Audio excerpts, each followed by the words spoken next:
And we are live. Works for me.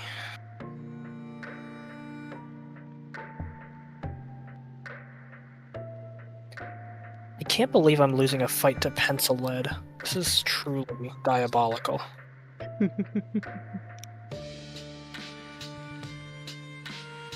Well, I I was mean, never. there is lead poisoning, so that's a pretty common fight that's lost. Yeah, but I'm not even. I couldn't even touch the lead if I tried. It's shoved so deep in the pencil sharpener that I'm just like. I'm gonna poke myself with the tack before I poke myself with the pencil lead. Truly, this is evil. I'm sure that stupid cat did this. Yeah, It was in the kitchen, wandering around the monastery. It wasn't just me sharpening a pencil that was already broken, and then the broken lead broke even more.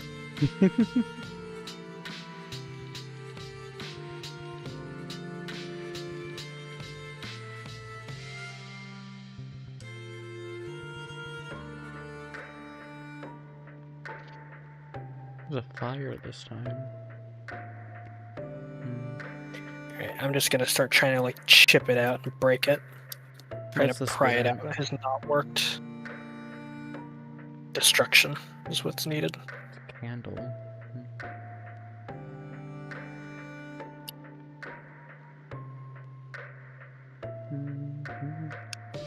Hola.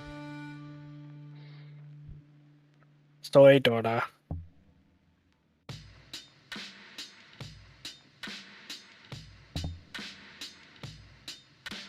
Yeah, I'm ready to start at any time. I'm just gonna keep doing this. Alright. Good luck with that. If I don't respond for a couple seconds when my line is there, you can get my attention, but I probably will not miss any cues. Yeah, I think we left off on a Darcy and Hedwig scene, so it might be a while. I'm always just so happy whenever there's a scene without Moira. I like her, but she's either not there for 5 hours or she's there for 5 hours straight. It's like rain in Georgia. Like, either you will get 3 weeks without rain or you will get 2 weeks of nonstop rain. There's no. That's part of the reason why I suspect Moira so much. She's just like there at all times and doesn't really add much. She's like the whole bath scene and the whole cart scene, like that could have been literally anybody. It just happened to be Moira, and like it was just like, why her of all characters? Because she's the nice one, and therefore she's the one who's going to help get you away from the monastery so that others can set up the party. Yeah, I know. She's just suspicious to me. And also, she literally just did doctor stuff in the last episode. Yeah, last episode was her first time actually being important, in my opinion. There was a couple times where she had to be in infirmary, but the excuses as to why she was chosen was just so off to me. That one moment where she was saying, "Oh, I just happened to be awake, so I just happened to come down here." I'm like, you weren't summoned because you were the infirmer or the doctor? What? Okay. It was, what was it? I don't remember. It was,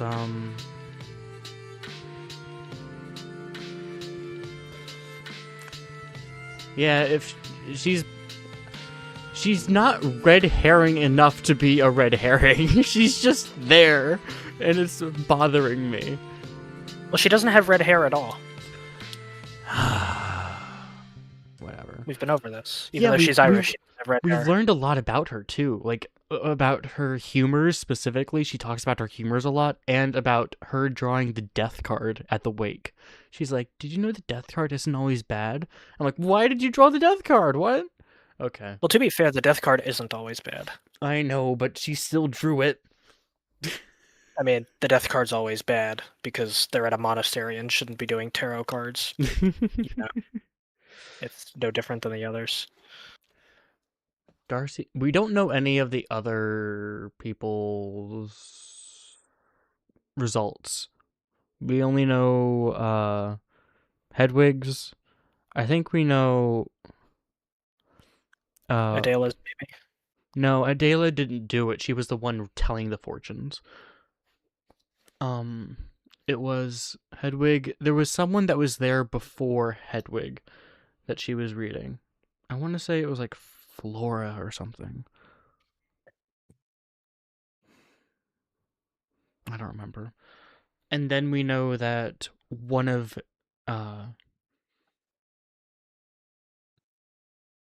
Moira's cards was the death card, and that's all we got from that. But she seemed to be reading everyone's fortune. Yeah. Let me boot up the stream so I can read chat. I don't know if people are things. Eric King saying some stuff. That's awesome. Yeah. Love that guy. Yeah. Darcy waddled away, bristling with energy that I could not match. I followed her back towards the dormitory. We didn't pass anyone on the way back. I suppose everyone's leisure activities were elsewhere. Apologies for the mess. Darcy's room was even messier than I had last seen it. Her writing desk had been moved into the center of the room to hold her little cauldron, and a mountainous pile of tiny glass bottles had taken over her bed. It's no trouble. We'll be standing anyway. Would you mind bringing some fire in for the cauldron? How? Just use one of the candles on the mantle. Of course. One moment. Darcy set to work pawing through the bottle piles as I turned back to grab a cricket. Dormitory. It is the dormitory. We mentioned this.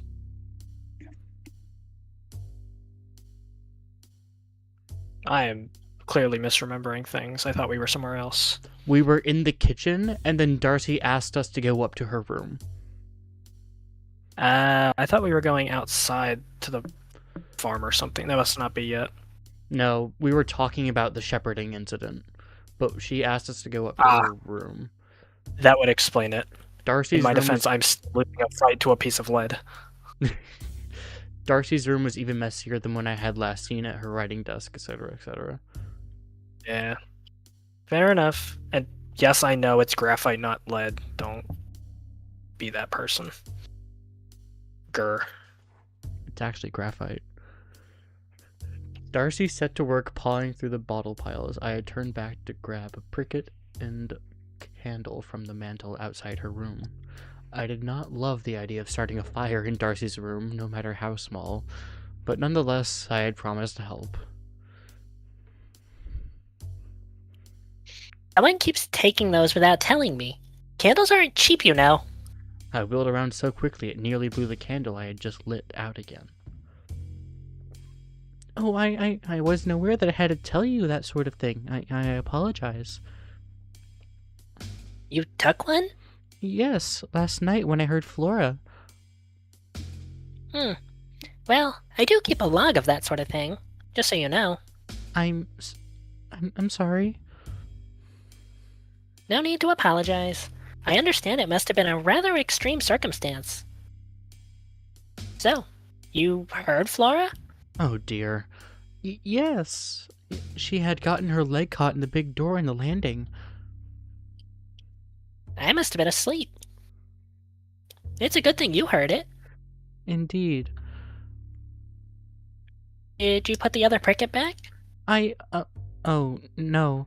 I think it might still be in my room. No trouble. Just put it back when you get a chance, please. What are you doing with this one? It's broad daylight. I'm actually helping Darcy with, something or other. Ah. If you're just lighting something and putting it back, I suppose there's no need for me to log it. Well, where is this log? I have never seen it. I can make sure to write it in when I take a candle in the future. Eustace tapped her head with one finger. I have a system. Oh. So I should just tell you? If you could. I will endeavor to do so. Wonderful. Her clipped speech today went beyond her typical standoffishness. Are you quite well? You know, Hedwig, it's funny. I keep thinking that a lot of incredibly stressful things have happened around here lately, but maybe I'm just imagining things. Her eyebrow twitched. It reminded me somewhat of our recent talk in the garden, and made me realize what a silly question I had just asked. However, she sighed after a moment and relented. I'm sorry. Yes, I'm feeling a bit stressed today after all that business last night. I'll be fine, though. I'm going fishing. She reached past me to open Darcy's door. Dars. Is my rod in there? No. Wait, hang on. Yes it is. Darcy emerged carrying a long, wobbly stick with a long bit of twine fastened to it and handed it to Eustace. Thank you, Darcy. No trouble. Have fun. What are you two up to? Darcy had nobody around to help with her plants today, so I am... Eustace looked oddly panicked. Hey, I forgot about that. That's alright. I could stay and help if you liked. No, that is fine. Thank you, though. 3 is a crowd. I mean, it can be. Well, I'm off then. Bye for now. Eustace looked like she was considering saying something else, but she eventually swallowed whatever it was and skulked out of the dormitory. The earthly scent of Darcy's cauldron caught me off guard as I stepped into her room and closed the door. I couldn't help but cough. Oh, it's fine. She can be a bit scatterbrained. Coming from Darcy, this seemed rather sharp barb. What is this little project you're working on? And what can I do? Well, I have some ingredients sitting around that I never had a chance to try due to, well, all of the goings on recently. And I thought, why not try some today as we have a bit of a day off? How delightful! What ingredients? A little of this and a little of that. I cannot say. I did not like the sound of that. I like the sound of that. As much as I had as much as I had already come to admire Darcy's prowess with plants, I wasn't sure I trusted her with unknown ingredients. Or, more selfishly, I desperately wanted to avoid being partially responsible for anything we made, should it have some ghastly side effect. I would be nervous about toying around with unknown ingredients without someone I trust as much as you around. I assume none of those plants are dangerous? Not if you follow my lead and avoid getting them on your hands. Oh, okay. A little fire beneath the cauldron had brought a little pool of water to a bottom to a boil. Darcy produced a small pair of tongs from the writing desk behind her and clacked them together happily. Now if you wouldn't mind getting one of the bottles of herb henbane. Oh, which one is that? The sort of green and black one? I scurried over to the pile of bottles on the bed and began pawing through them. Unfortunately, most of them fit the description of a green and black one way or another. Leaves and roots tend to be those colors. While there was a handful of powders and other pigments, most were simply green leaves or furry green stems. One was full of what looked like little wooden balls that rattled when I moved it aside to search for the henbane. There was even a purple flower, which I found rather pretty. I'm afraid quite a few of these are green and black. Oh, sorry. Green flower that gets darker in the middle. Oh, I found it. I think. I held up one of the little bottles for Darcy to inspect. That's the one. Put some out onto the little cloth and hold it out for me. Is it dangerous? Well, you wouldn't want to rub it in your eyes, but don't worry. We're going to put just a small amount in this concoction. I nervously obliged, uncorking the bottle and gently shaking the little flowers into a cloth on the bed that Darcy had pointed to. She picked one of the little plants up with her tongs. Then, with frankly shocking grace for someone with one free hand, she produced a small stone bowl and a utensil out from the desk next to her. We are going to try crushing it and then boiling it with other ingredients. And what will that do? Dunno. My hope is that crushing it will bring the juices out and it'll mix more evenly in the water. Ah, I see. And what will that do? You will see. We spent at least half an hour going back and forth like this. Darcy would call for ingredients that were stashed around her room, and I would have to scramble to find them in time to include them in her clearly spontaneous recipe. I was beginning to suspect that Eustace and Darcy's friendship had been based around having indecipherable systems of organization. Eventually, Darcy seemed satisfied with what she had concocted. That looks good. It looks, thick. Lots of components in this one. What will it do? That's for me to find out. What?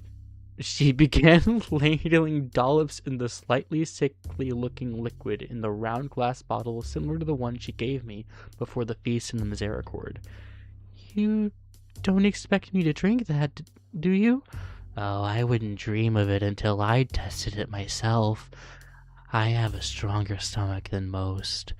We love ethical science. Don't! As she had already tossed the bottle back and gulped down what was inside. Could have used some mint flavor. Next time. I tugged my cowl down my ears in panic. What if the slimy drink killed her stone dead and I was left responsible? What if I made her grow wings or another head? I felt like anything was possible at this point. What are you doing? Testing. What am I ought to do? Calm down, please. If you stress me out before I have a vision, that's going to make it really unpleasant.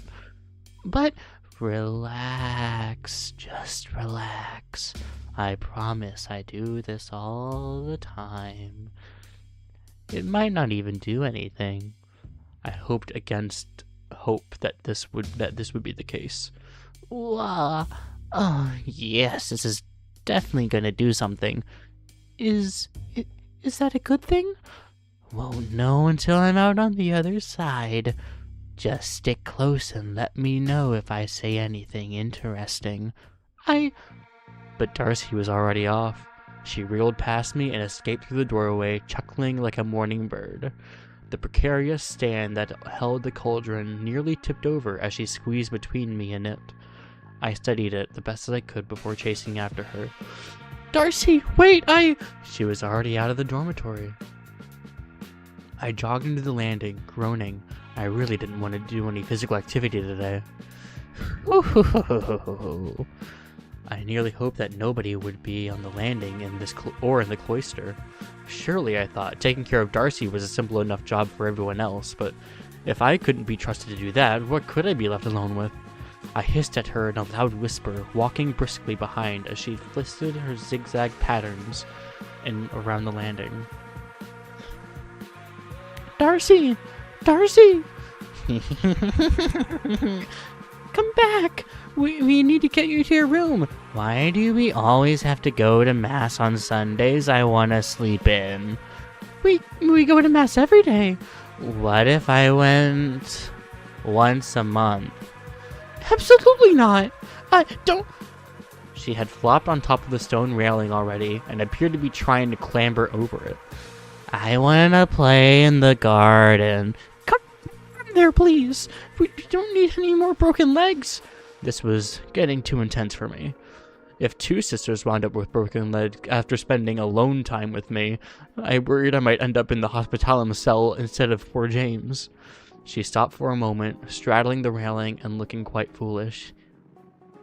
Where are we? The second floor landing? I mean, in time. Oh, it's been an hour and a half since luncheon, I'd say. I'm hungry. Dinner will be, well, not soon, but not too far away. I winced, remembering that any dinner would be Darcy's responsibility. The others would be furious with me if she ended up indisposed all day. I want a treat. I need a treat. We can go to the kitchen and find something if you like. Maybe I'm showing Darcy in this state than I was, even if Eustace was a real expert. I don't want to cook anything. Well, I watched uneasily as her weight shifted slowly, ever so slightly, over the edge of the railing away from me.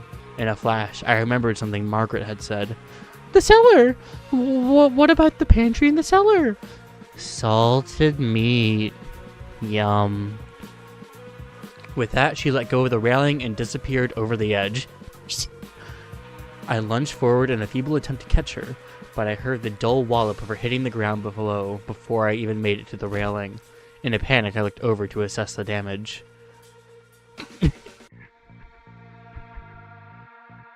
Alright. Looks comfy. Darcy was lying flat on her back, happy as ever. She stared up in the sky, giggling like a madwoman.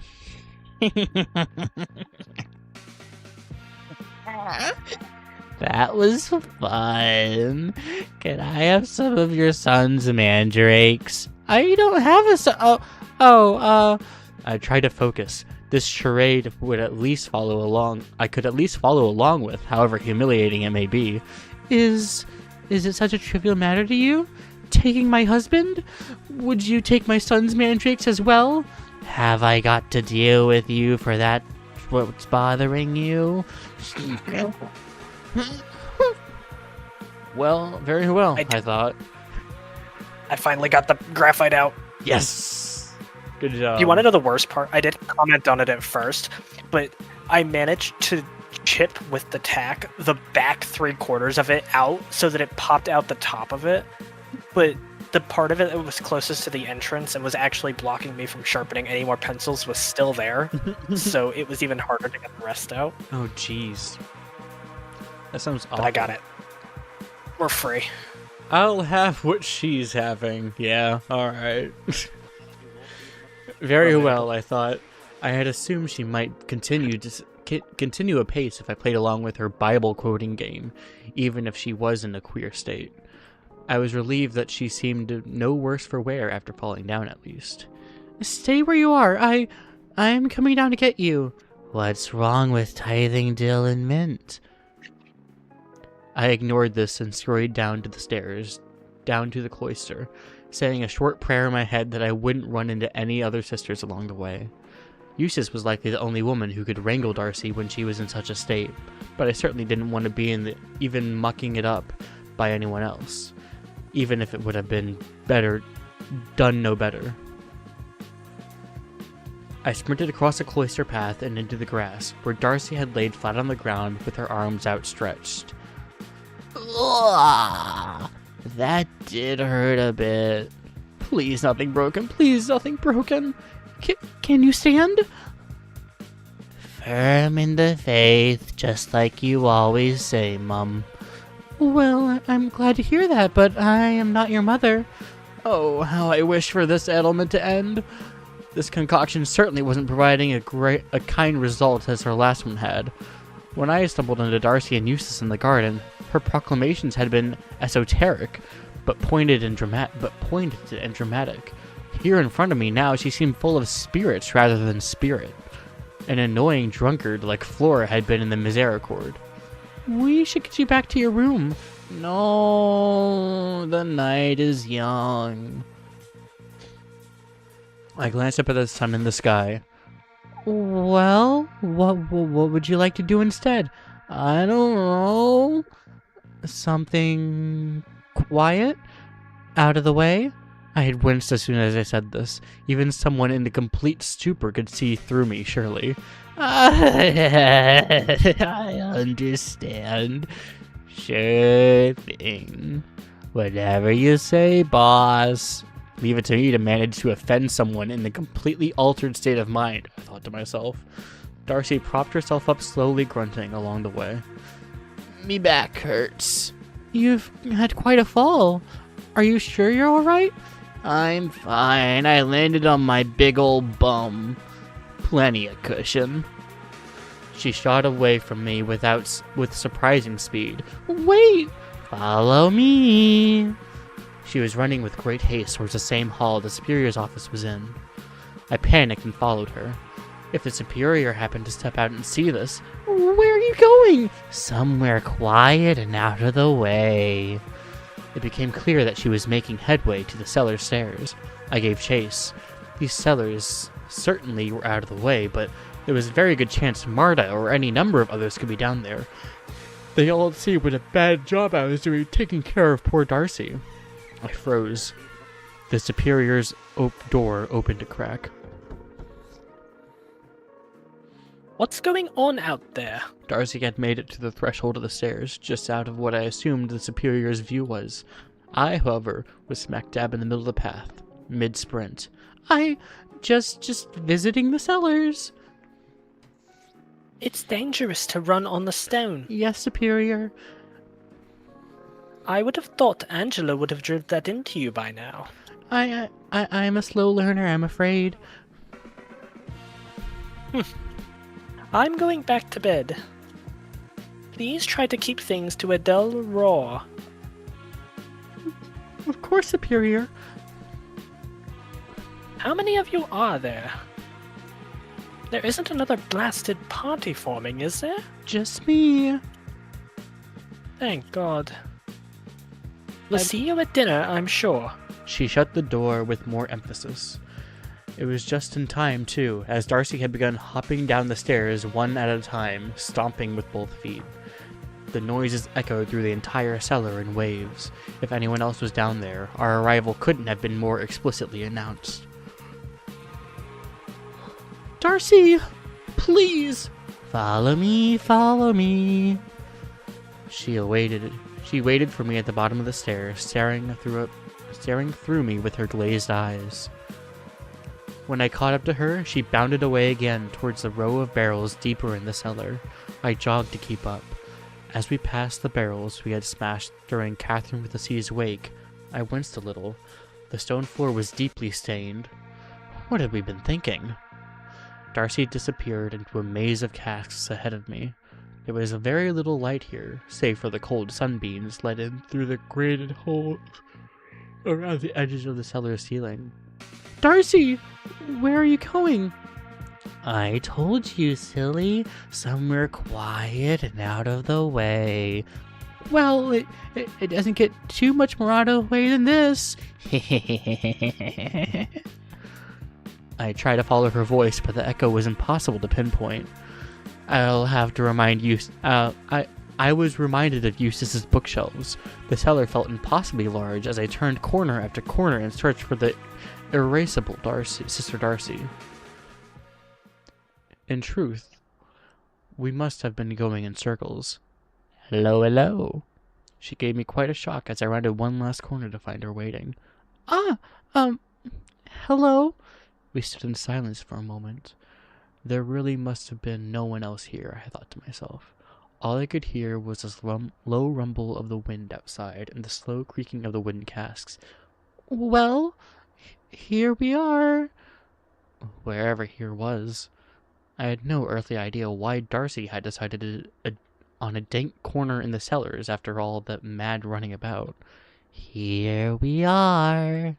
Her eyes were still not quite her own, but she looked more determined than I had ever seen her before. We stood in silence a little longer. I could hear what I assumed to be a rat of some other creature rustling in the walls as Darcy and I stood face to face. Was there something you wanted to show me here, perhaps? You could say that. I thought as I saw one of the casks move out of the corner of my eye. What do you...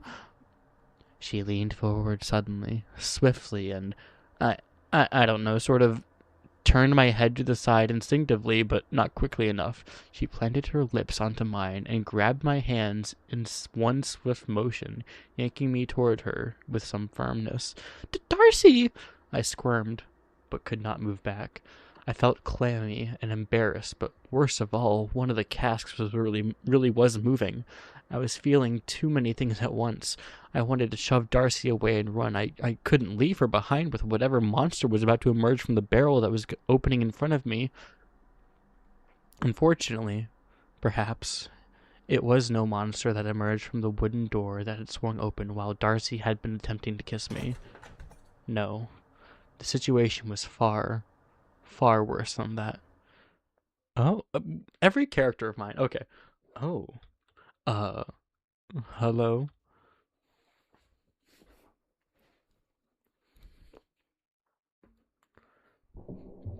Gone fishing. Oh, great, more Eustace. Hello, Margaret.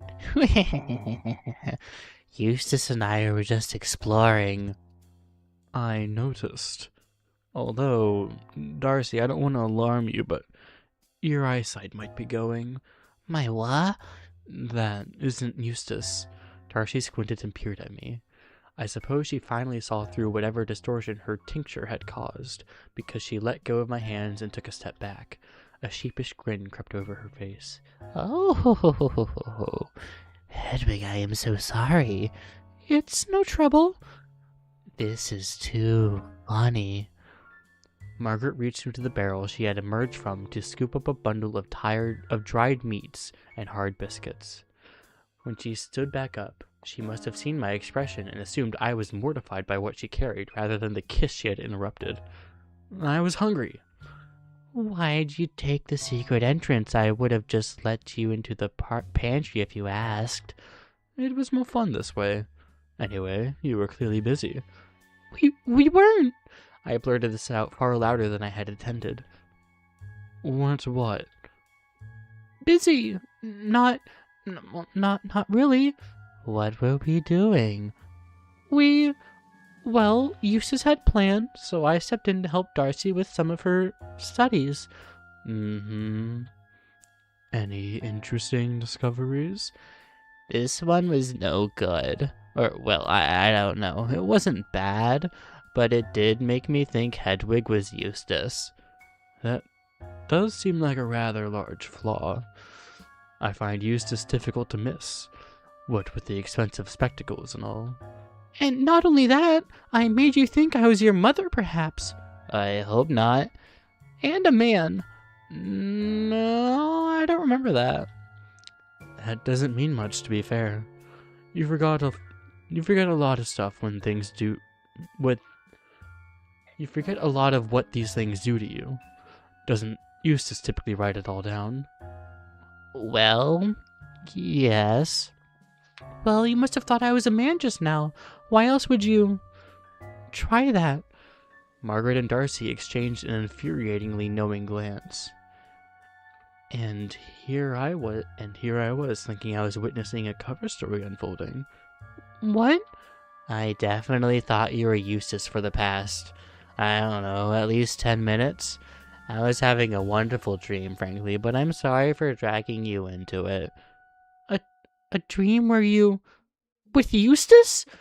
I couldn't verbalize it. The pair of them looked at me with a mixture of concern and amusement. I hate that sort of dream. The kind where it's just a normal day and then you have to do it all over again when you wake up.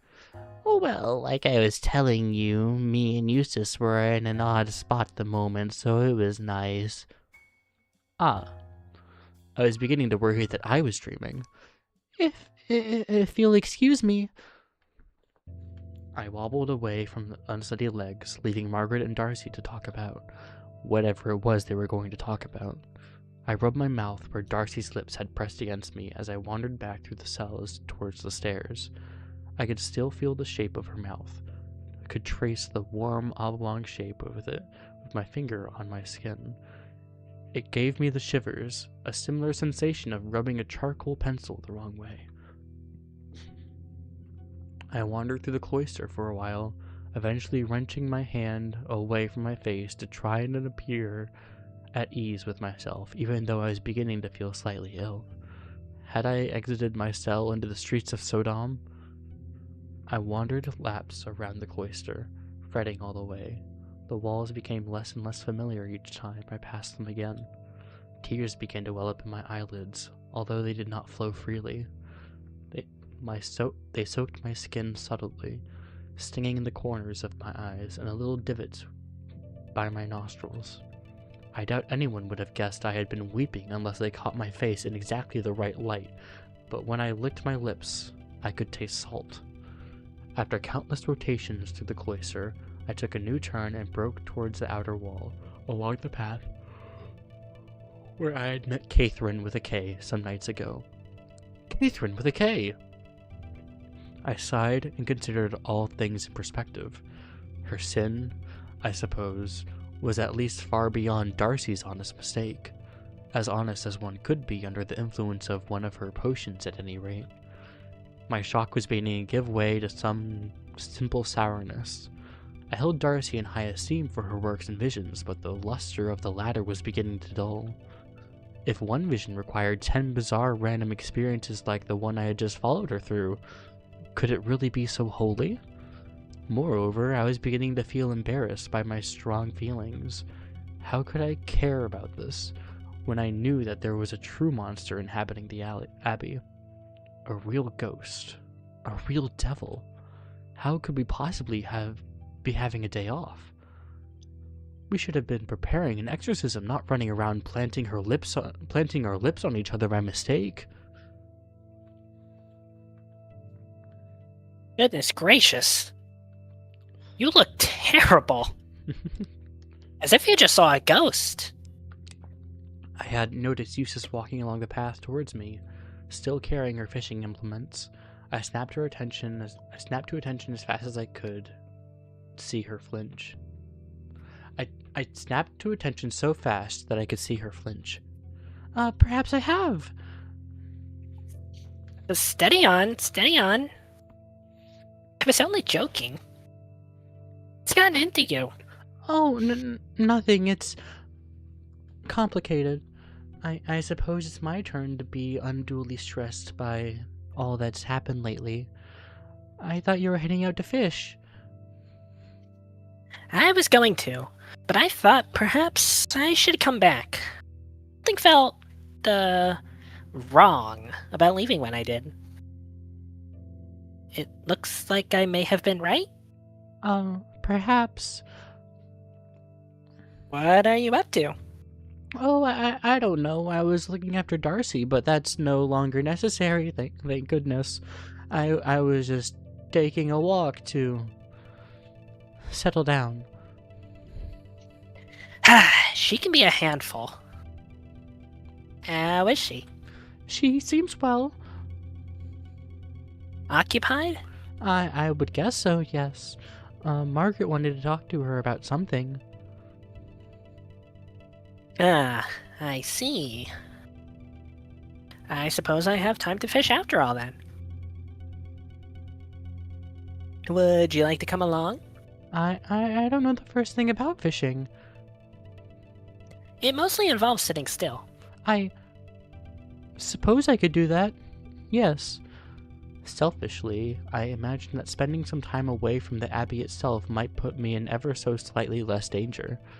There was no real logic to it, of course, but held a spurious connection in mind between the demon and the walls of the abbey itself. Wonderful.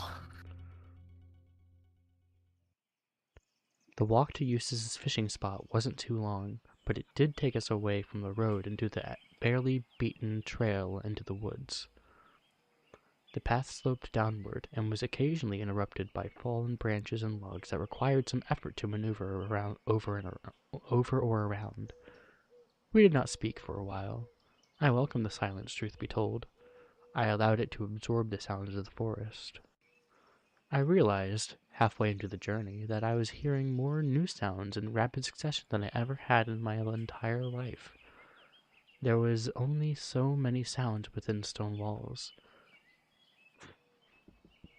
Here in the forest there were creaks, cracks, thuds, groans, and sharp birdsong. It was somewhat overwhelming. As I hopped over the fallen log blocking the way behind Eustace, I experienced an odd sensation. My hands, digging through the bark I had adjusted my weight onto, swung my leg awkwardly over to the other side, felt as if they could feel more. I cannot think of a better way to describe it. I know it sounds rather ridiculous, but hearing all the sounds of the mysterious outdoors, running the rough texture of wood under my fingers, fabric birching up between my legs as I shifted my weight, it was too much for my soul to bear at once. I felt my eyes flicker upwards, and I felt so dizzy that my dismount of the log nearly ended with me face down in the dirt. Are you alright back there? Yes, I don't know, I went a bit funny there for a moment. You look a little off balance. Do you need to eat something? Goodness, no, luncheon was more than enough for me earlier.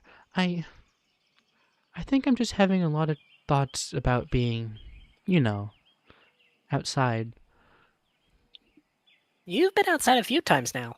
The woods are a new place. There's a lot more noise and lots of new things. I just got distracted. That makes sense. She turned to continue down the trail, but kept talking as she forged ahead. You had me worried there. Reminded me of Charity a bit. Oh? I shouldn't divulge. It's not my business, but she's got a condition. Oh no! Does Moira know? Yes. It doesn't really matter, though. There's not much that can be done about it. I've never noticed anything amiss with Charity. Were you gonna say something? No, I thought it Alright. was my line. Ah. I caught myself just in time. You haven't heard her going out to use the latrine 4 times a night? I suppose I'm a sound sleeper. I could hear a new sound as we continued onward, like my old faucet, but somehow wider, deeper. So that's an interesting development-ish. The Eustace being able to hear Charity go to the bathroom but not being able to hear Flora screaming, and that I feel that makes Eustace suspicious of us, that we didn't know Charity going to the bathroom, but we could hear Flora screaming. So she probably thinks we're onto something, that there is a reason. She knows that we were at least awake and not just sleeping and then woke up and we heard Flora scream. Interesting. Yeah. Was that not just a cover story? Did she actually hear Flora screaming from the dorms? She was going to check her old cell and was walking towards her old cell when she heard Flora screaming. She had a suspicion that Flora was in her old cell. I believe she was outside of one of the dorms when she heard Flora scream for the first time and started walking towards the screaming sound when she encountered Flora being chased. Alright, that's what I was wondering. Because I was like, Eustace wouldn't have heard it if the scream was just a cover-up, but if it actually happened, then yeah. I believe Hedwig was next to a dormitory door with two voices talking to each other, but she could not make out who the voices were or what they were saying. And then while she was eavesdropping on that conversation on her way to check out her cell, she heard Flora scream and started heading that way. So I guess Eustace could have been one of those people talking. I don't think so, though. She was in Darcy's room. Eustace was with Darcy. Okay. Was she one of the two people talking and Darcy was the other of the two people talking? I feel like Hedwig would have mentioned if it was Darcy or Darcy's door. Because I don't think she mentioned whose door she was eavesdropping over. We can check later. We keep saying that and then we keep forgetting to do that. Like the ocean, but calmer. Lighter. Here we are. We had emerged from the tree line into a grassy embankment. The knee of the modest stream bent in front of us. Eustace put her bucket down and immediately set to work erecting a contraption out of the pole and stick she was carrying. Sit down anywhere. Would you like some help? Nah. This is just for me. Very well. I glanced beneath me to try to find a good seat, but nothing stuck out in particular. It was a little dirt and grass. Best sit. Your bum is gonna get soggy no matter what out here. I gingerly sat down. My habit was thick enough that it was surprisingly comfortable. Damp, but not sodden. The cold ground gave me a jolt when I first touched down, but after a few minutes I was pleasantly situated. I was suddenly revulsed, however, when I saw what Eustace's bucket had been carrying. Ugh! What? They're just worms. Whatever for? She reached into the bucket as if it were nothing and swiftly plucked one worm out of the horrid tangle. Bait. She expertly speared the creature into a sharp hook dangling from her fishing pole. My reactions were all over the place today. I despise looking at pulsating creatures, but I did not want to see it harmed either. Poor thing! Just wait until you see what I have to do to the fish if I catch one. I squirmed in the dirt. I thought this was meant to be relaxing. It is. Deeply. Is it not cruel?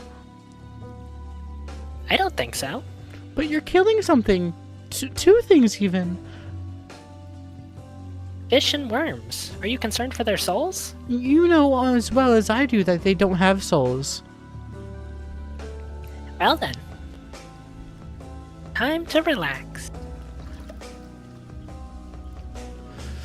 She threw the hook and line into the center of the stream, then joined me on the ground. You'll soon see. It isn't even about the fish, really. That does not put me at ease. Shh! You'll scare them away. I held my tongue and tried to enjoy our surroundings instead. I leaned back on my hands and looked up at the tree canopy. The sky was bright white gray.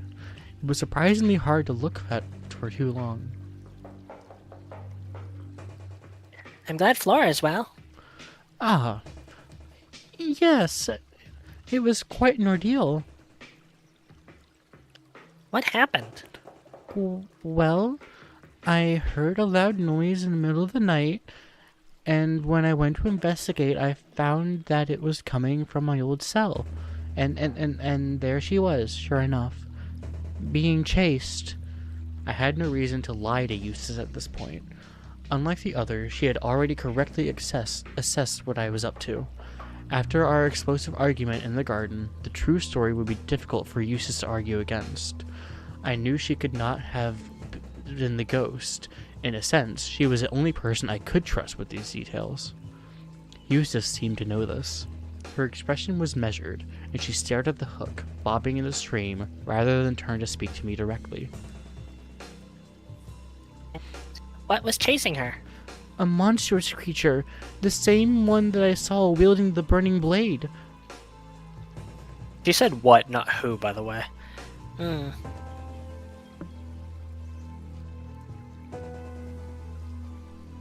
Oh, yeah.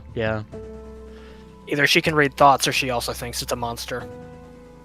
Or a bear. Angela Or she put just the idea in her head. says monstrous creatures are things. She doesn't consider it a who because it's not a person to her. It's a creature. Right, but that hadn't been said yet. All What do you Hedwig said was Flora was being chased, and Eustace immediately responds with, and what was chasing her? Well, Everything yeah. else was internal dialogue. Oh, instead of and who was chasing her? Gotcha. Yeah, wouldn't you assume it was someone? Well, Especially since I they just believe- had the talk about someone or one of the nuns being the killer if it wasn't James. Wasn't the Superior's first thought that it was an animal? No. it After she was wasn't. told that it was a creature. Yeah, that's right. It was huge and full of fire, and it smelled of brimstone and sulfur. I know it couldn't have been you. Eustace rubbed her sleeve against her nose. Brimstone is rather hard to get out of cloth. Please don't joke. So, you were menaced by a devil of some sort. Yet, here you are. Don't you find that a little odd? Well, You must be strong. I hear demons are quite dangerous. I think Flora and I were just lucky.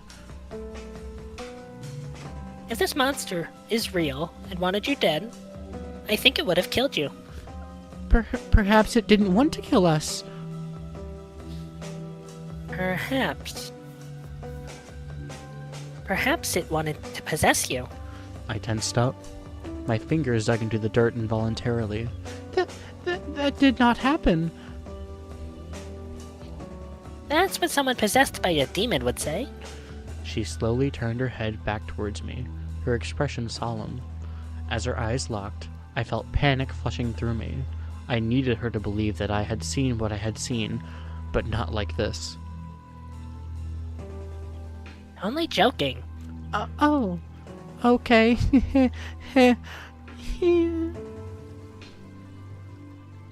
So, you saw a giant thing chasing Flora, her leg gets caught in the door, and it just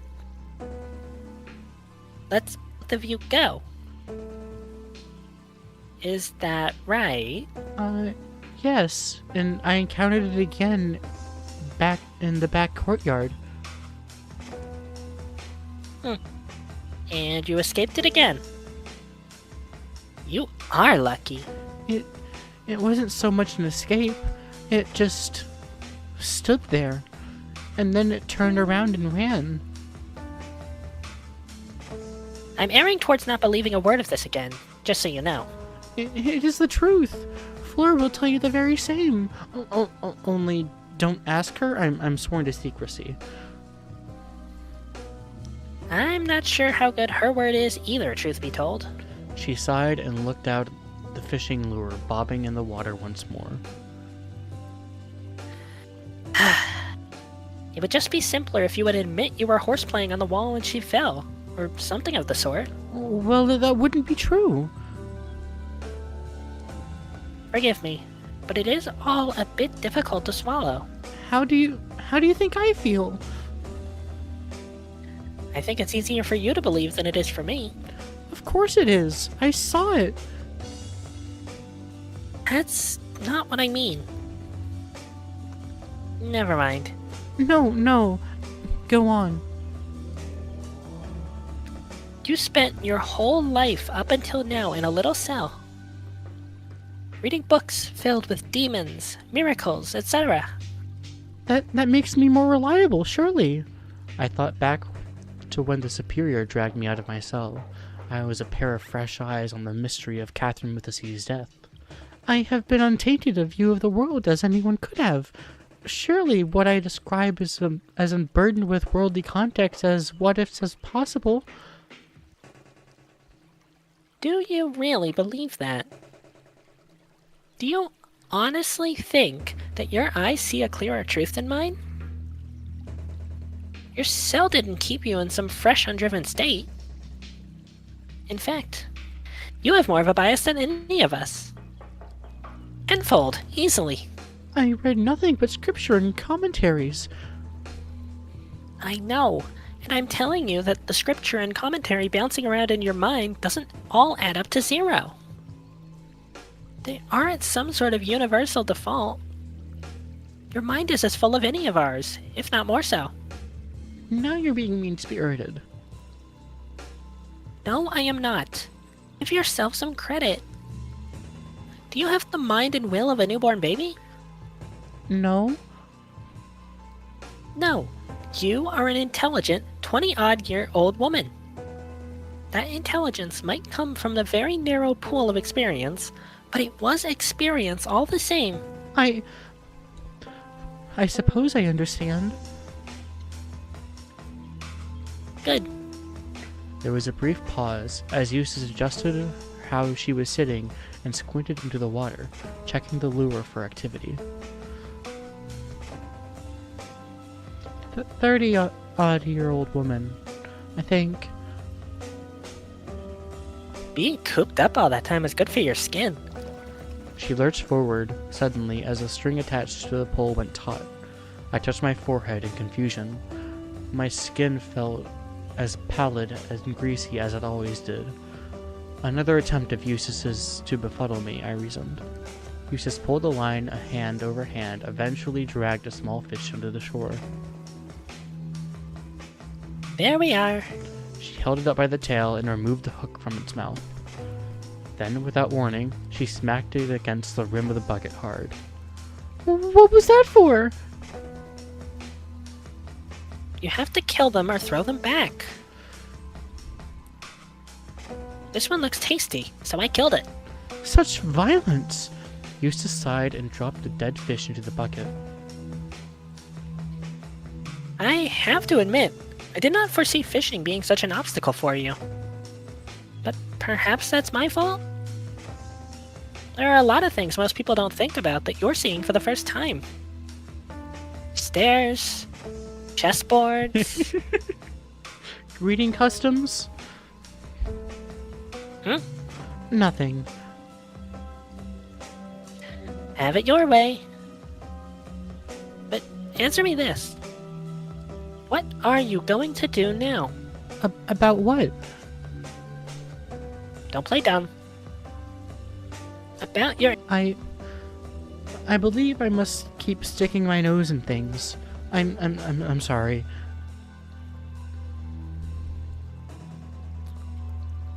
I can't pretend I'm happy to hear that. But I understand. I would probably feel the same in your position now.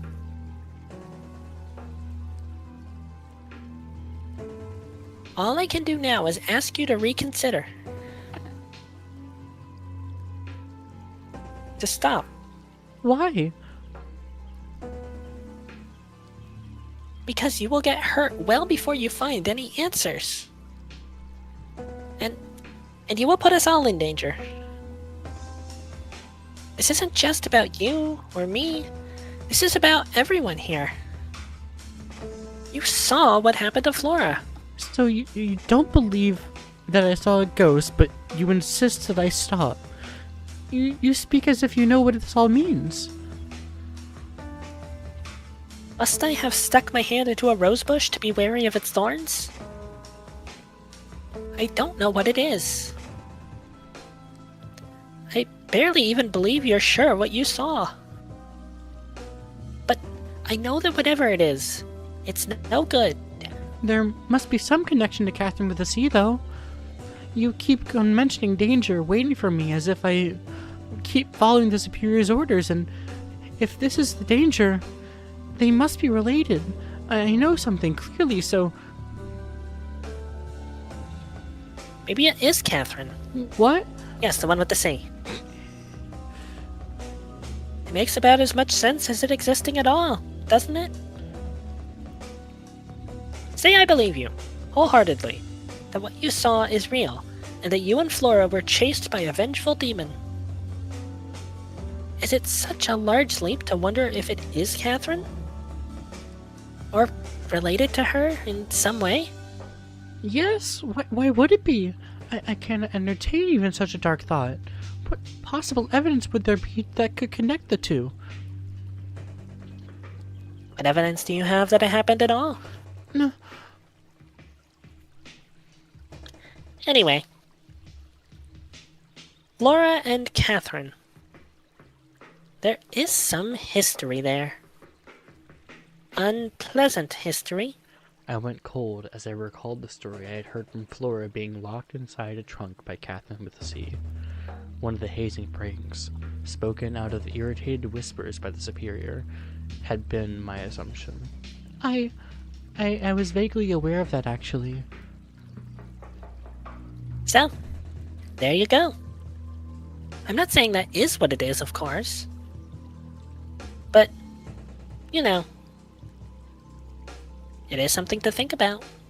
What would we do if that were true? What difference would it make if I did or didn't keep my promise to Superior to investigate what happened to Catherine with the Sea? When you first saw the beast, what were you doing? I was on the landing. Doing what? Looking for Flora. As part of... My investigation into Catherine with the Sea's death, I suppose. I was worried her disappearance was connected.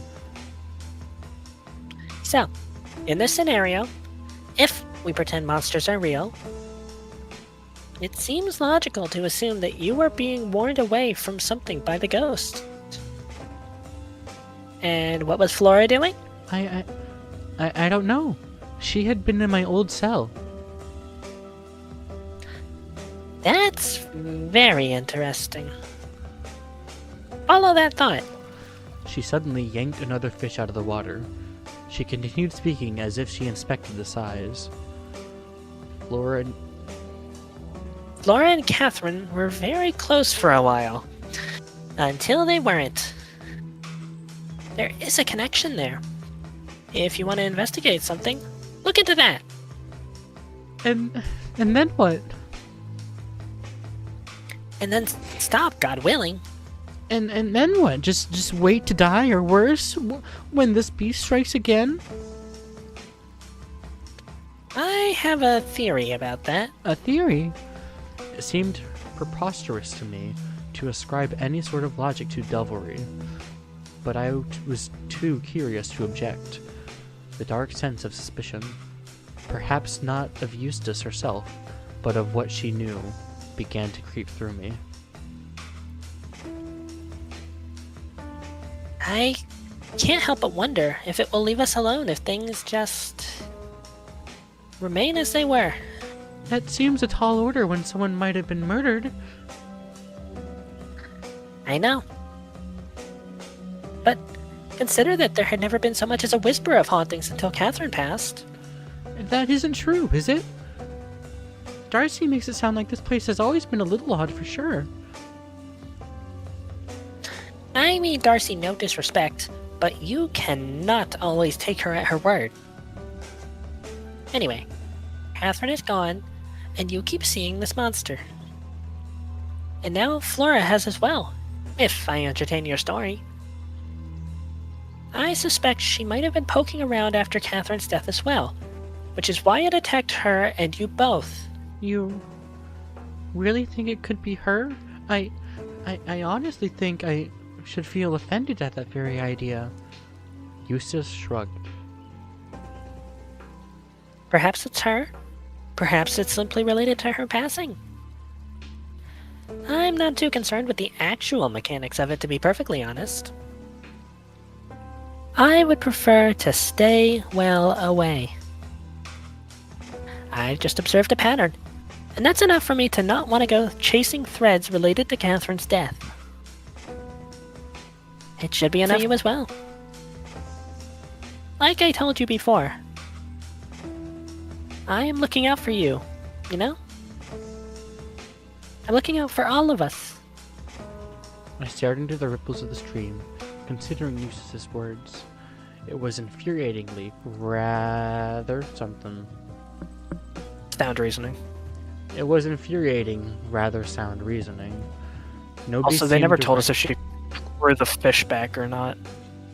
The second fish. No, I don't think it has yet. That's so sad. Nobody seemed to recognize the ghost I had described on the first night I witnessed it.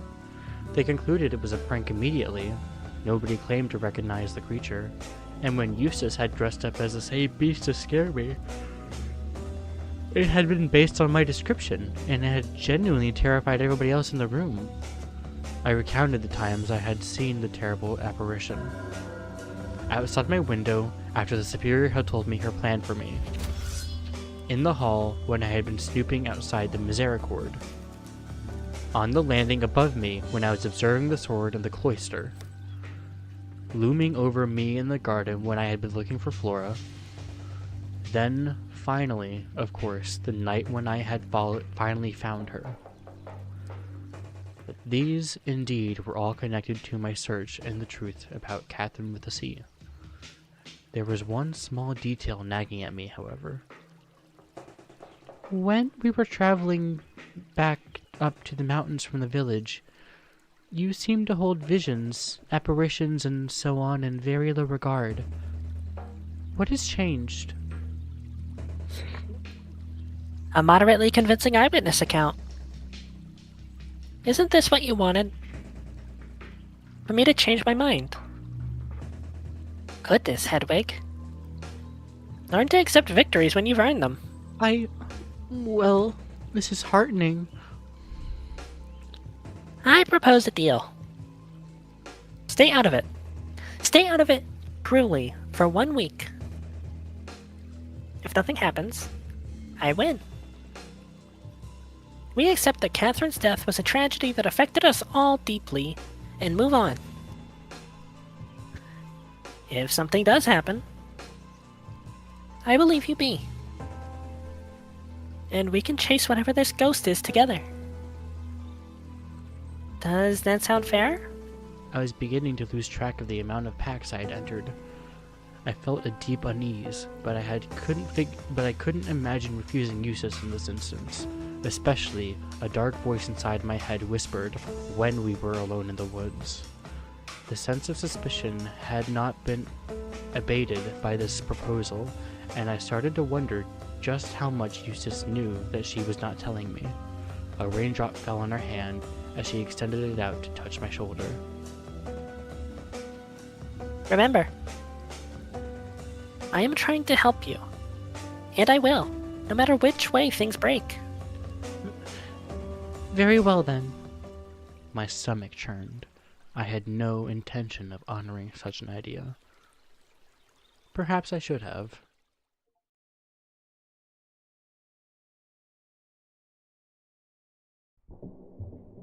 Lobe thyself. Love thyself. I guess. How dare you? I will neither. A walk back into the abbey was far less peaceful.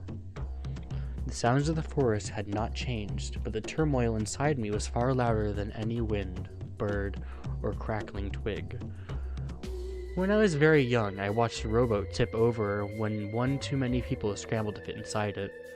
It's one of the strongest memories from before I became an anchoress. Perhaps my only complete memory from that period. I felt like that rowboat did now. I was not built to hold this much weight or movement. I grimaced to myself as I recalled all the secrets, pacts, threats I held. The Superior's demands, Flora's plea to secrecy, Catherine with a K's whorish behavior, Angela's assumed pack, Eustace's ability to look right through me, and the lie I had just told to make her happy. And above all else, my broken oath. My promise to God, now in tatters for weeks. Not only was I no longer an anchoress in his service, I barely made time for him at all. I did not recite all of the hours, I no longer prayed as I once did, I no longer labored over scripture. I could feel my knowledge of the words slipping away, letter by letter. There was no point in my life where I could recall most any passage from memory. I was beginning to worry that my grasp on the scripture was about to be pushed out of my mind to make room for these sins. There was no room left in my little rowboat. Neither Eustace nor I spoke until we were back inside the walls of the cloister. Thanks for coming. I hope the fishing experience wasn't too traumatic for you. It certainly was full of surprises. I suspect you won't be so conflicted when it comes time to eat these. We can fry them up later if you like. Supper is already planned, surely. Have you never had a midnight snack? I'll come collect you later when it's time. That sounds lovely. I wasn't completely sure what was so exciting about eating fish on a different day than was usual, but I was more occupied by Eustace's sudden friendliness. It felt fairly obvious to me that Eustace wanted to keep an eye on me after my promise. I couldn't go snooping around the Abbey late at night if I was busy supping with her.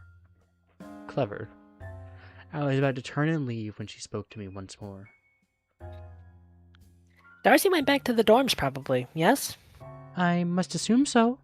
I last saw her with Margaret in the cellars, but she was rather worn out after drinking that tincture. Right. Thank you. Fish tonight. Don't forget. I won't. She nodded and scurried off towards the cloister. I'm not proud to admit that my immediate thought after she left was to break my promise to her, but I felt that it was an unreasonable promise to demand of me, and that moment seemed like a perfect time to investigate what, exactly, Flora had been doing in my cell. I walked to the stairs slowly, making sure that Eustace was far enough ahead to miss me following close behind her. After climbing the stairs, I scampered across the landing, relieved to see that nobody else was between me and the crossing where I had first seen the ghastly demon. I slowed a little. The same crossing where it had chased Flora and I. To my left, the door that crushed her leg. I turned the right and walked forward a bit until I came to the corner, facing right again to stare into the darkness of the old hallway, my cell at the end beckoning through the ink. Eustace's theory rang inside my head like a bell. I stepped forward. It was dark in here, but it was broad daylight outside. If Eustace could find confidence in spurious connections, so could I. No devil would chase me in the sunlight. It felt very brave for the first few steps, but halfway through the corridor, I began to second-guess myself. Still, I pushed ahead. I had to know. What had Flora seen? I could simply ask her, but after talking to Eustace, I was beginning to suspect Flora might not be completely forthcoming. I arrived at the door to my cell, my heart beating out of my chest. I was shaking now. Still full of courage, but for how much longer I could not stand being here alone was anyone's guess. I hastily reached out to open the door, only to discover, "Oh, hell!" I swore under my breath, and then felt ashamed. The door was locked. I tried its handle again, but it did not budge. This was very odd indeed. How had Flora gotten in then? I backed away from the door for a moment to consider. The darkness made me shiver. Had somebody come to lock it after the fact? That seemed like the most plausible explanation, only I could not imagine any reason why.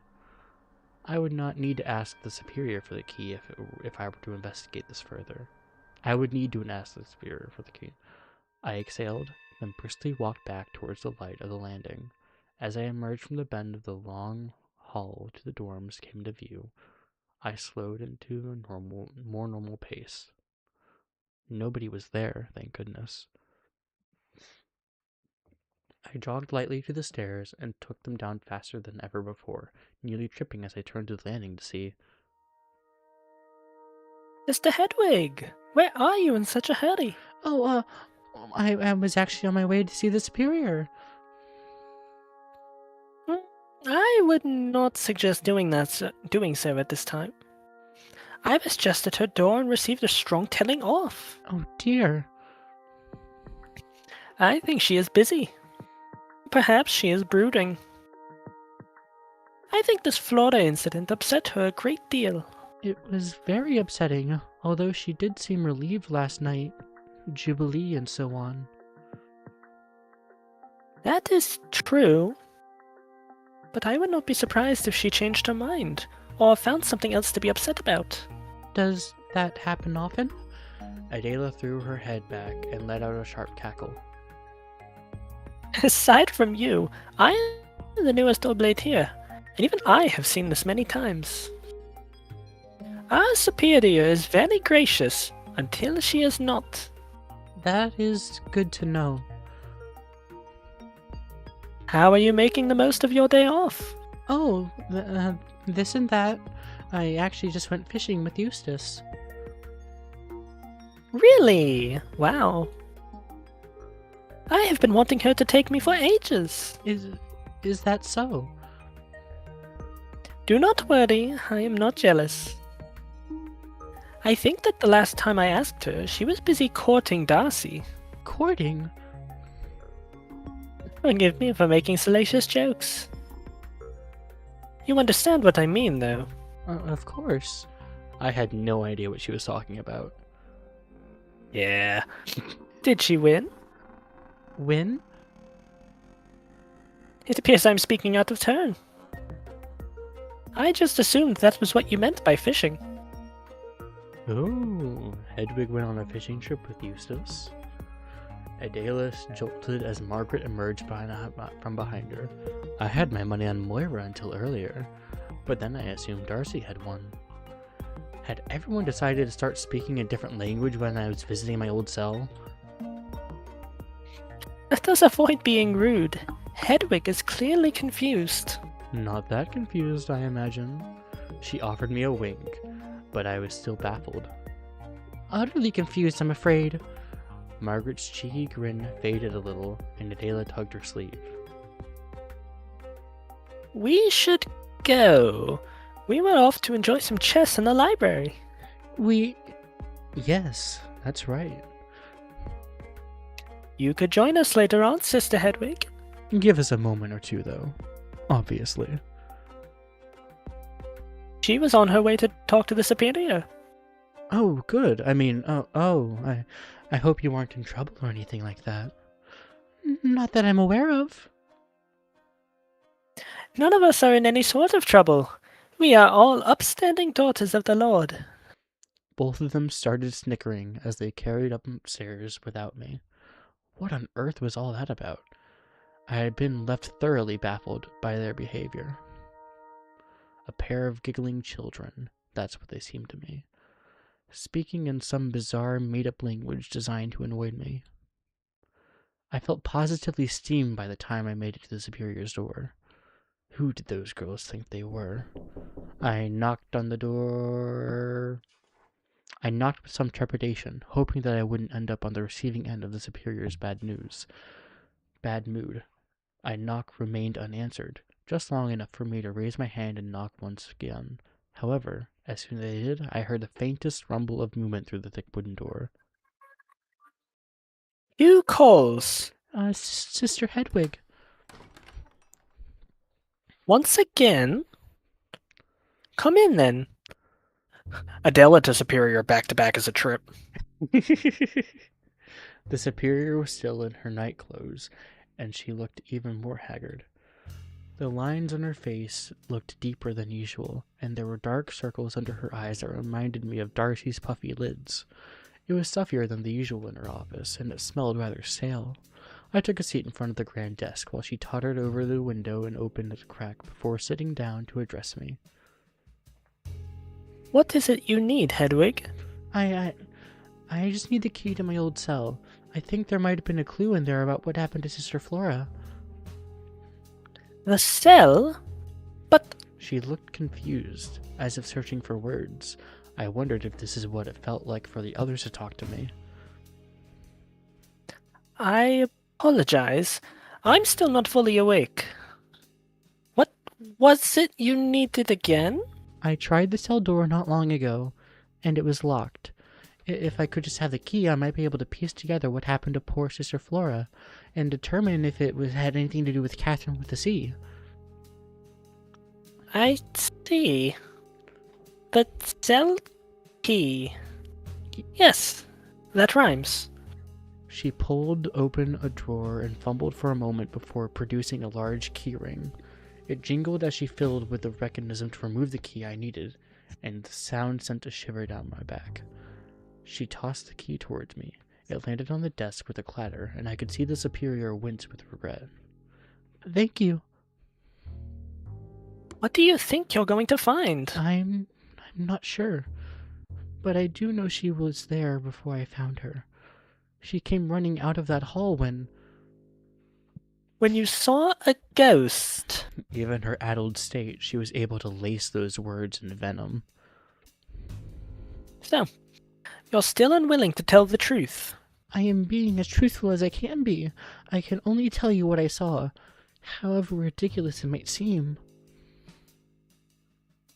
If you can't be honest with me, at least be honest with yourself. You realize how ridiculous this story is, surely?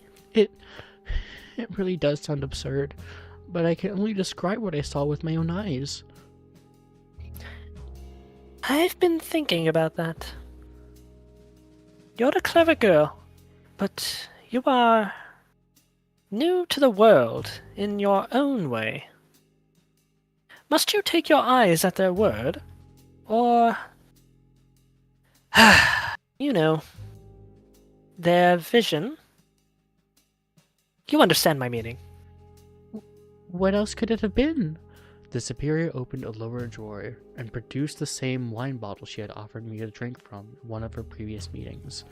She set about sloppily pouring 2 glasses. I don't know.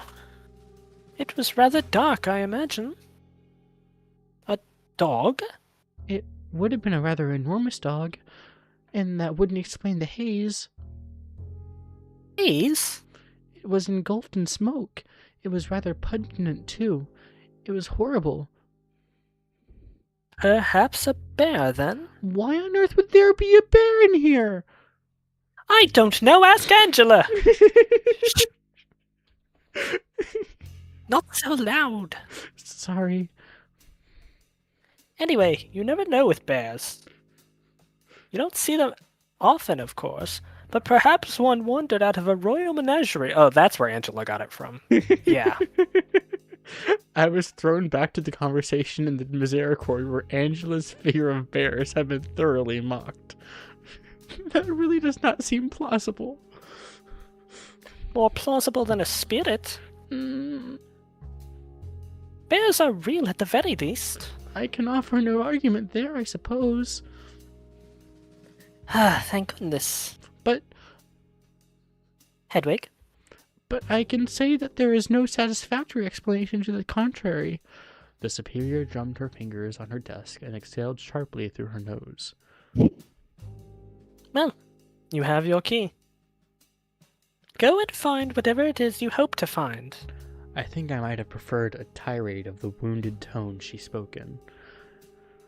My intent had not been to defeat her, but the crack in her voice made me feel like I had her in the end of the blade. I spun the key in between my fingers, searching for something to say that would redeem me. You know, I spoke to Eustace about some of this, and she does seem rather suspicious. Oh?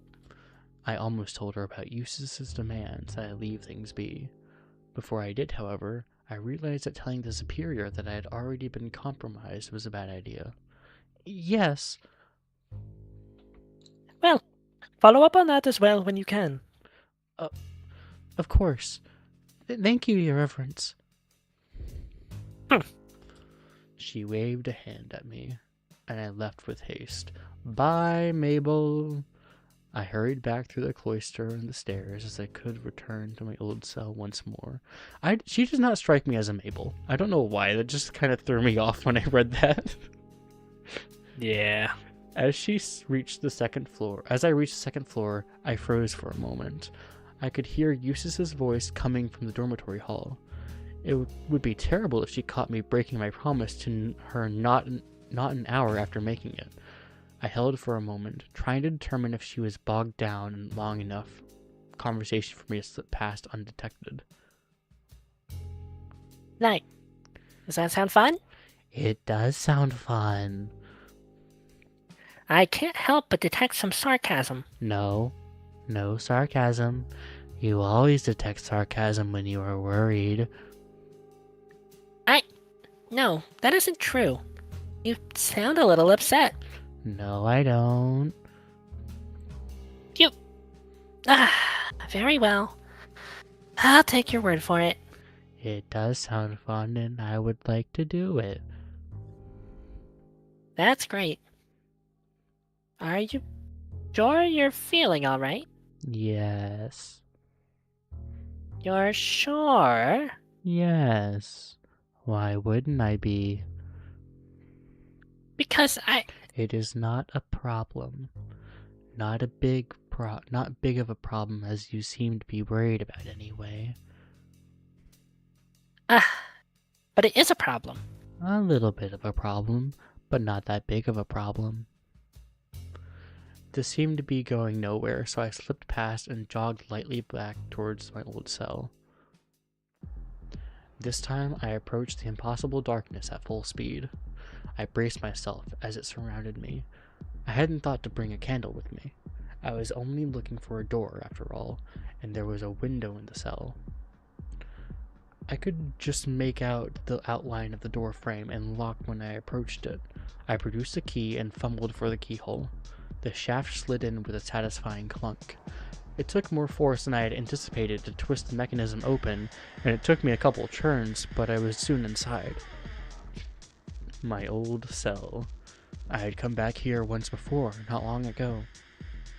But I had been accompanied by the superior then, and while it had been emotionally overwhelming, it was nothing compared to what I felt now. I was standing alone where I had been meant to stand alone for my whole life. What had I been looking for again? I shut the door behind me. It was pitch black in here, but I scarcely needed to see. So familiar a space this was. I felt strangely invigorated. I paced across the room to open the cell window. Light cascaded across the floor. Oh, how I missed this place. What had I been looking for again? I sat on the edge of my old bed and stared at the patterns of the stone beneath me. The strange feeling was running up and down my body, all across my skin. I could feel everything in vivid detail. Threads of the bed covering on which I sat, crumbs between my fingers, air moving in and out of my nose and over my lips as I breathed, fabric against my skin. My left leg began to bounce up and down out of sheer nervous energy. The patterns in this floor were so inviting. What had I been looking for again? I was restless. I left my bed and fell into my knees on the floor, spreading my hands across the cool flagstone. It felt good. I laid down and pressed my cheek against the stone. That, too, felt good. But it was not enough. What had I been looking for again? Hastily, I stood up and practically yanked my robe off over my head. I stripped bare, kicking off my leggings and underclothes, and tossing everything into an unkempt ball in the corner of the room. I laid down again, and this time, I felt satisfied. The cold gray stone felt so right against my skin. I could feel my Have you looked at the location in the right corner, by the way? I had not been. Home safe stay. Oh, jeez. Home place, stay safe. Something like that. Oh, that's fun. I don't think she's doing okay. No, she's definitely not at all. This poor girl. The cold gray stone felt so right against my skin. I could feel my whole shape, as if that makes any sense in the slightest. The tingling sensation where my body met stone created a map of myself in my mind. There was my shoulder. There was my knee. There was on each side of my face as I rolled back and forth across the floor. There were my fingers as I slid across the tiles. There was my mound, unceremoniously caught in the slightest raised piece of stone, the hair brushing against. What had I been looking for again? Then, I heard something.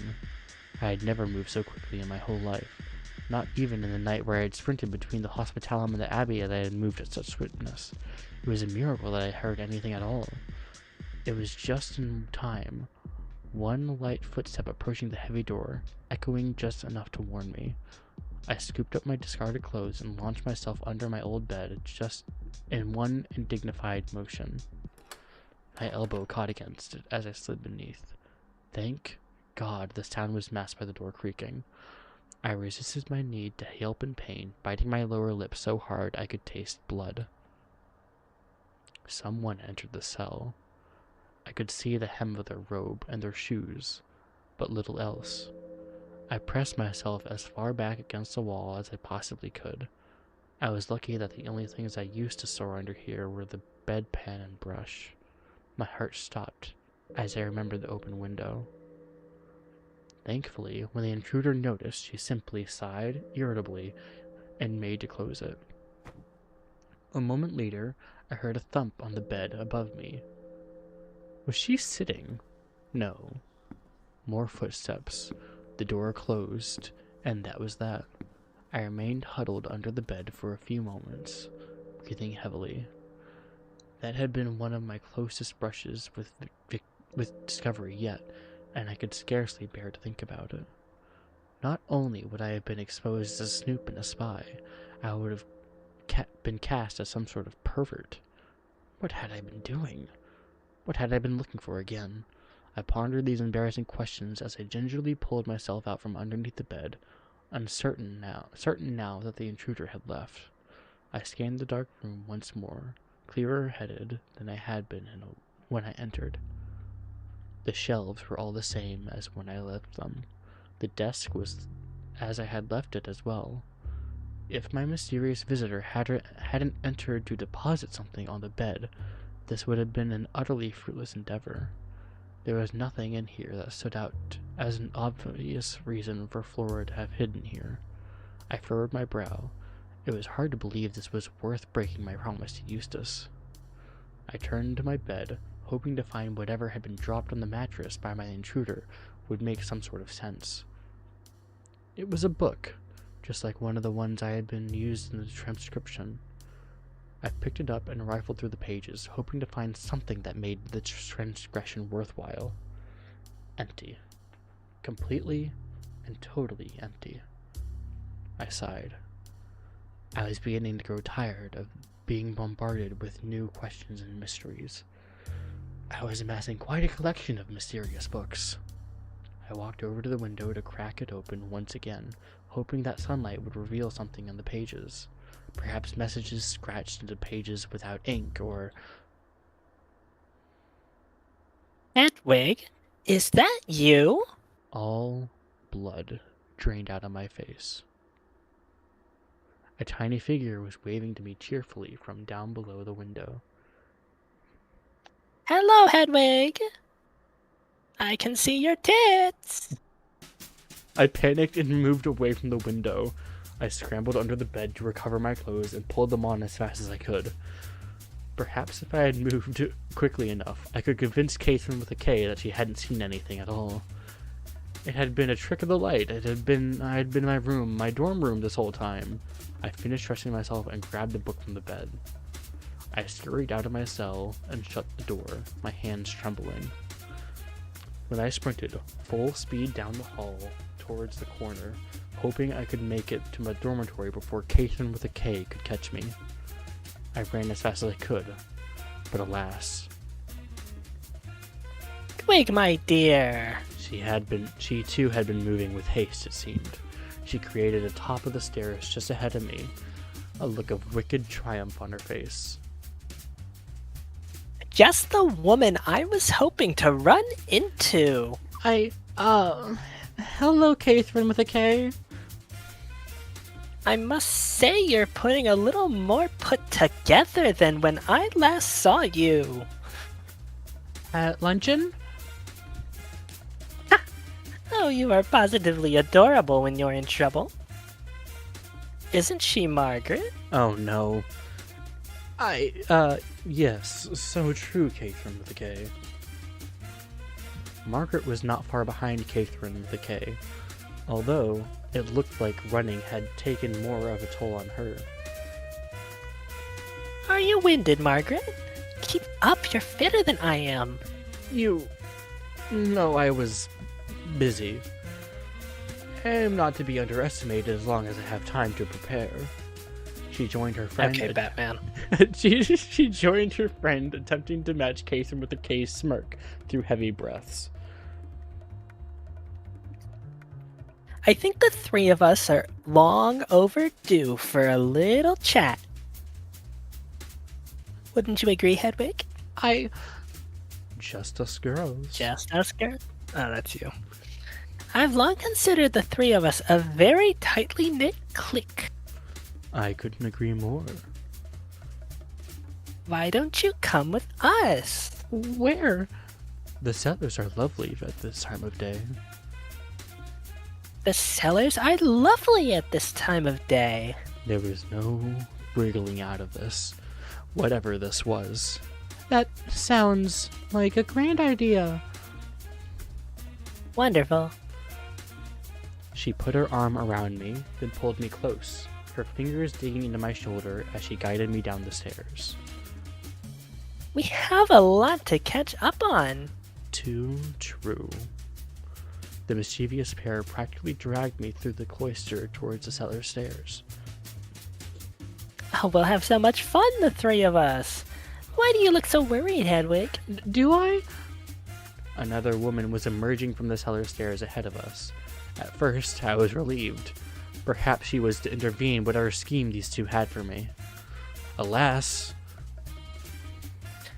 What on earth are you three doing? Oh, just us girls having a little fun on our impromptu holiday. Is Hedwig well? She looks as if she's seen a ghost. Hedwig is having just a wonderful time. a little too much wine, perhaps. Nothing a little more wine won't fix. Angela sneered. You could be doing something far more productive with your time. All of you. So true. And yet here we are. Alas. Life can be so cruel. Indeed it can. Thank God for a good drink. And good company. Incidentally, would you fuck off away, Angela? Thank you ever so much. Angela rolled her eyes and strolled the other direction, toward the superior's office. Catherine with a K squeezed my shoulder and continued to steer me as we made our way to whatever meeting place in the cellars my kidnappers had in mind. I hoped to discover that Marta and Flora had been down here tending to barrels, ruining whatever Catherine with a K and Margaret had in store for me. Unfortunately, it was utterly empty in the cellars. I was guided through the rows of barrels to the familiar spot. Margaret opened the lid to one of the casks and crawled through. Catherine with a K bade me to do the same, finally letting go of me. I was slightly awkward squeeze, but I soon emerged into a small pantry. It smelled quite pleasant. Salted meats and dried fruits lined the shelves, and strings of sausage and herbs dangled from string around the ceiling. Margaret seemed quite at home here. Catherine with a K followed behind me, and after leaning back into the makeshift tunnel to close the false cask lid, she lit a candle, resting from the makeshift cask table in the center of the small room. Any other circumstances, it would have felt quite cozy, but the dark grins of my captor's face kept me uneasy. Catherine with a K opted to stand there rather than lean. She loomed over me, looking quite pleased with herself. Oh, Hedwig, my dear. Who were you boffing?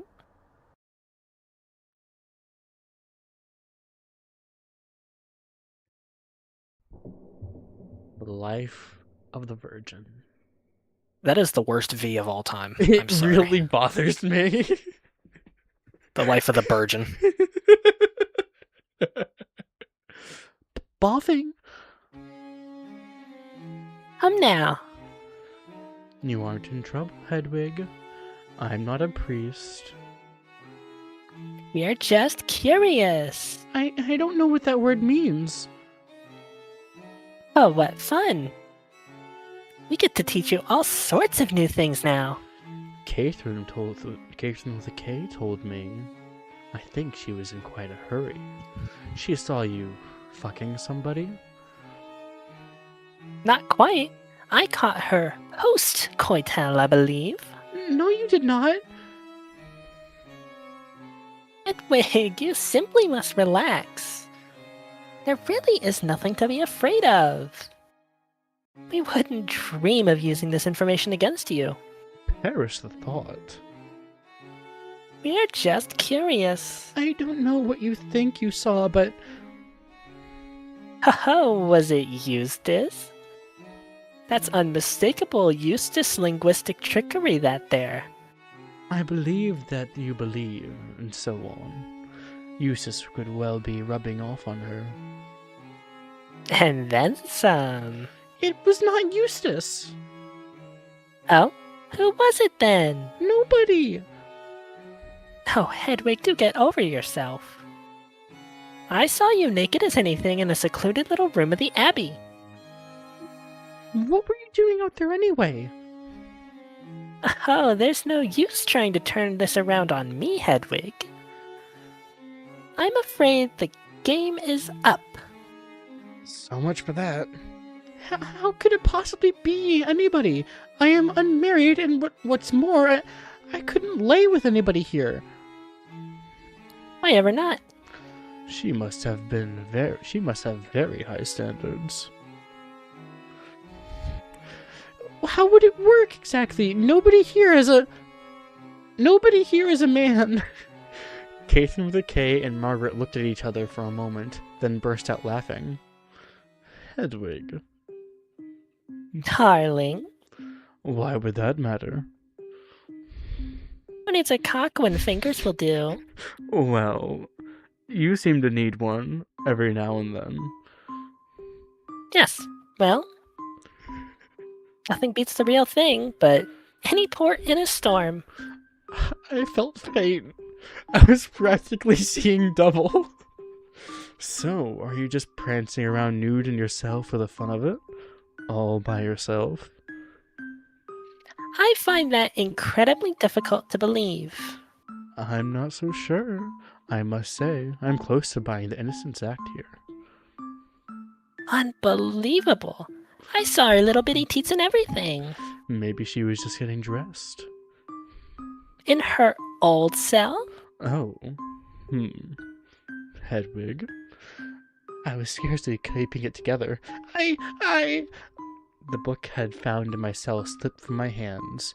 I was looking for this. What is that? A Bible? Margaret picked it up and quickly ran the pages between her fingers. It's empty. Yes, I wanted a blank book. I've been itching to do some more writing and illumination ever since I left my cell, and I didn't want to steal one of the books earmarked for my chronicles. Liar, liar, liar. How did you get in? The cell is supposed to be locked. How would you know that? Well, the superior gave me a key. She'll tell you if you ask. Margaret and Catherine with a K exchanged a glance. I believe her, actually. It all makes sense, I suppose. Save for one teeny tiny detail. I stepped forward and grabbed she stepped forward and grabbed my chin, squeezing my cheeks together as she commanded me to meet her smug gaze. Why in God's name would any of that require you to strip naked and bare yourself to the whole wide world? Catherine with a K. I don't know. Maybe she was just, taking a little time for herself. She could do that in her own room. Perhaps she just needed a change of scenery. Catherine with a K stood slightly disappointed. She let go of my face and stood up, resting her hands on her hips. Everywhere is a change of scenery for her, though. In fact, that room is the one place that would hardly count as a change of scenery. Margaret chuckled, sounding a little exasperated. And give it a rest. You caught her mucking about with herself. It happens. I have to imagine that it was only entertainment she had in the cell in the first place.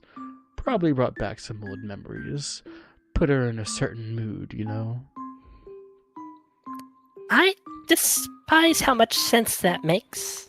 I had no idea what they were talking about, but I had been granted a reprieve from the erroneous belief that I had been boffing, as Catherine with a K put it, anybody.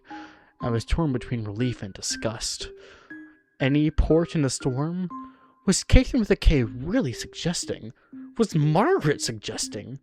I jumped to my feet, so heated I was at the accusation. I wanted to quote Aquinas at the top of my lungs. How disorderly did these two think me to suggest that I could do such a thing to myself?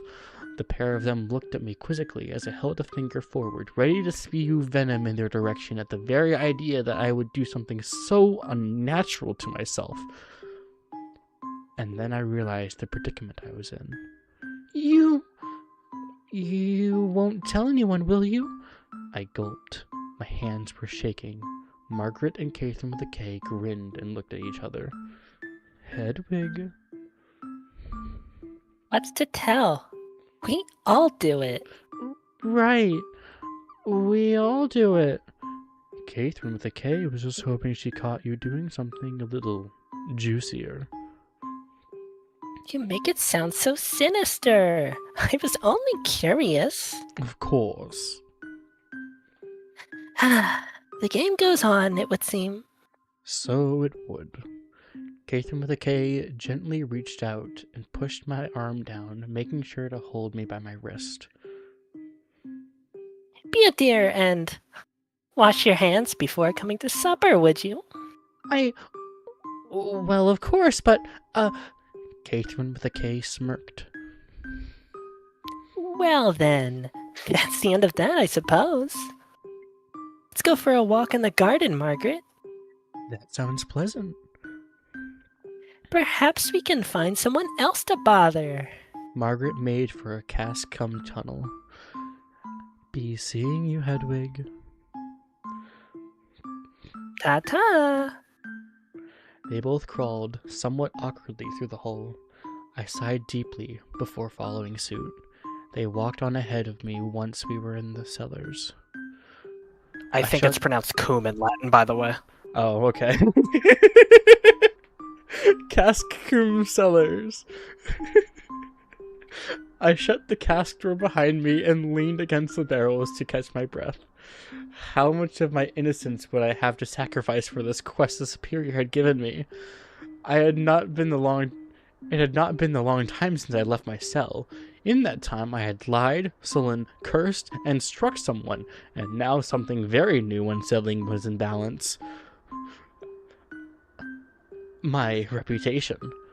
I wasn't sure I had many more pieces to myself I could break off and throw to the wolves to keep them at bay. What else had left to me? To my sisters. I was beginning to think I looked like a deranged and violent slut. I did my best to pull myself together before leaving the cellars. I thought about taking a bath, but nudity had gotten me in enough trouble today. I didn't want to risk being seen by prying eyes so soon after that nightmarish encounter. I looked down at the book I had taken from my old cell. I had been interrupted by my last attempt to determine its purpose by this whole endeavor. I decided to head back to the dormitory and investigate it at peace. Darcy and Eustace were nowhere to be found. Whatever they had been arguing about, it had been resolved. Or perhaps they had been moved to conversation elsewhere. At any rate, I was relieved to be able to enter my room without being noticed. I closed the door and took a seat at the little writing desk situated across from my bed. It wasn't as big or as sturdy as the one in my cell, but I still felt a sense of comfort spreading an open book in front of me and slanted surface. I procured a quill and ink bottle, nowhere near as nice as Moira's, but it'd do, from underneath the bench. I flipped through the pages one more time to confirm the book was truly empty, even propping open my window, while fully clothed, mind you, to hold up the pages to the light just in case something had been scratched into the pages or some such trickery. Satisfied, I laid the book down again. This empty tome was indeed another question for me to answer, but that investigation would have to wait. While I was curious who had deposited a blank book in my cell, and their reasoning for doing so, I decided to take advantage of the opportunity I had been presented with. Notes. It was well beyond time for me to start taking notes. I could only hold so many mysteries in my head at once. If I had not been handed this book, I dare say the lie I told Kate, McKay, and Margaret about stealing a book from my library pile would have become true in a day or two's time anyway. My job was chronicler, I reasoned. This was simple work I could do outside the library. Where to begin, though? A map? Hastily, I began jotting down a map of the Abbey, as best as I could understand at any rate. I had no eye for scale, and in the process I realized I had a habit of mixing up my lefts and rights more than I care to admit, not to mention my cardinal directions. Had you noticed that? I apologize if we made things difficult for you. I found the process rather entertaining. I could feel myself growing calmer as well. Putting information at the top page, it began to feel like I was taking it out of my head.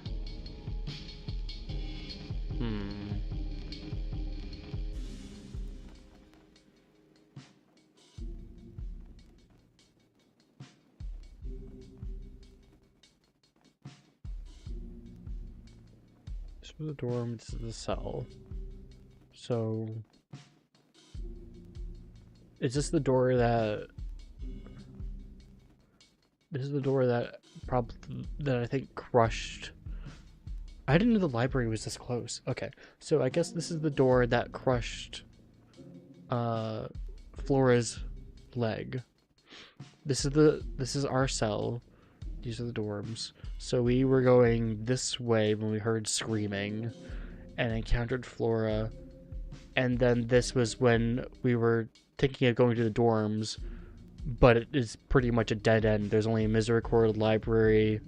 Oh no, there's stairs there. Why did they say they would only go?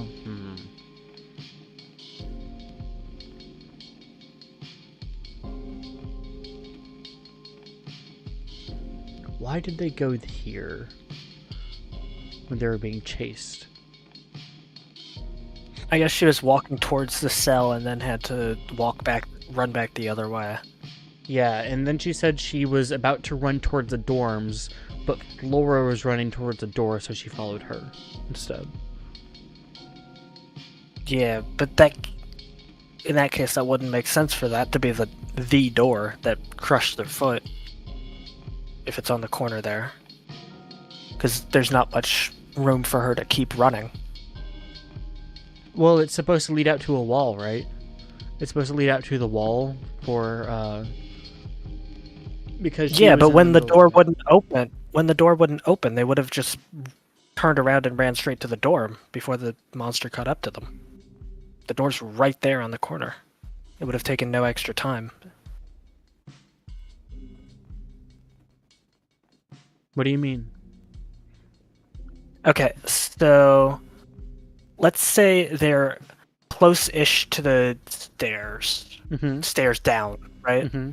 So, they're there. Mm-hmm. They're running away from the cell with the monster, right? They run to this door that's labeled the door. Mm-hmm. When this door doesn't open and they're still being chased, why would they not immediately turn 90 degrees and start running towards the dorms? Why would they keep trying to open this door that clearly was not opening? That seems stupid.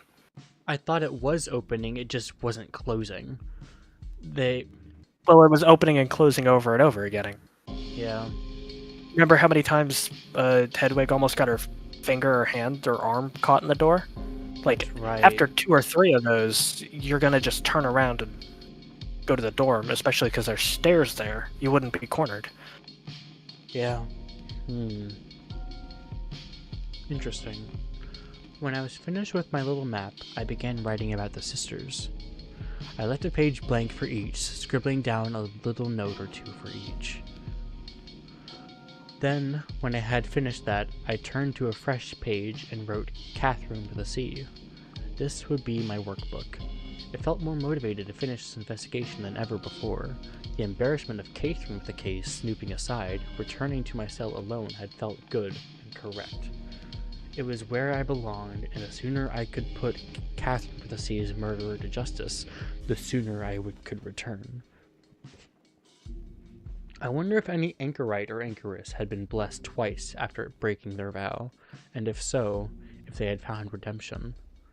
It was the best chance I had, I concluded.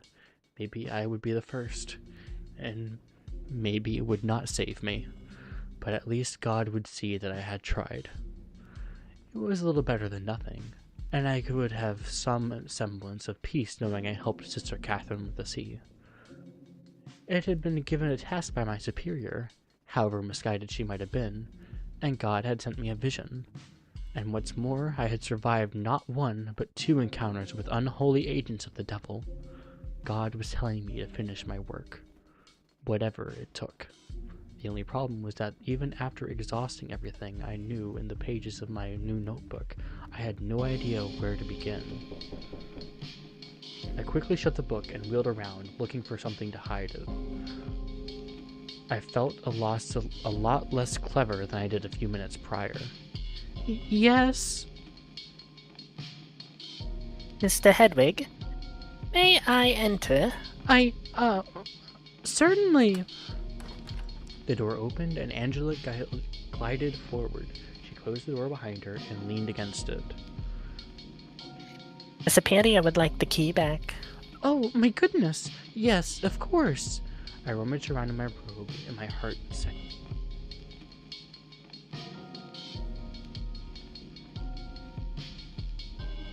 Oh dear! I'm afraid I must have left it in my cell.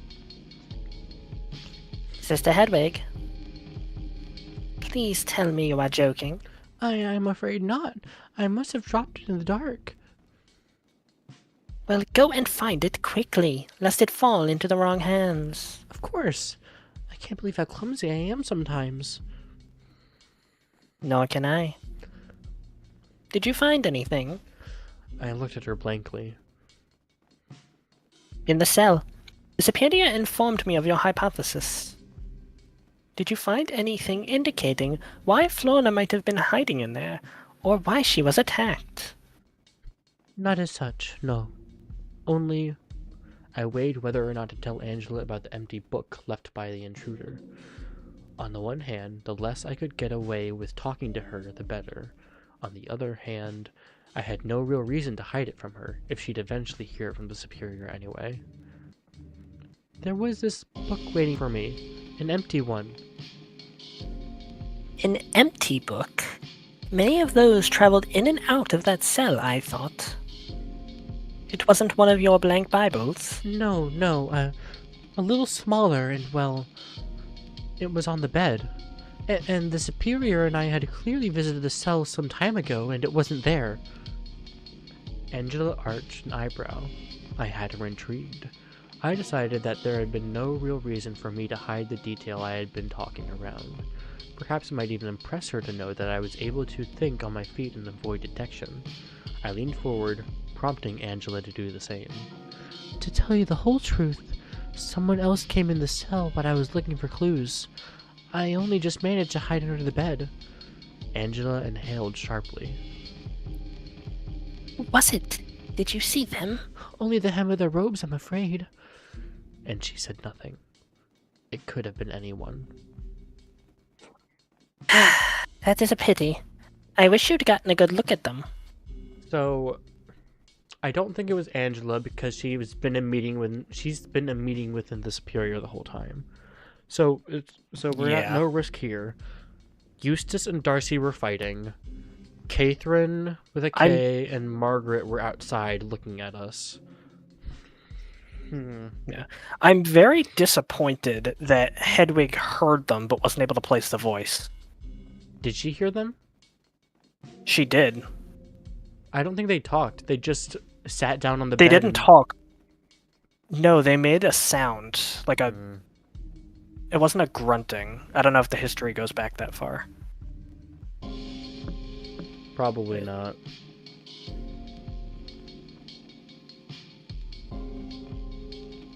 Nope.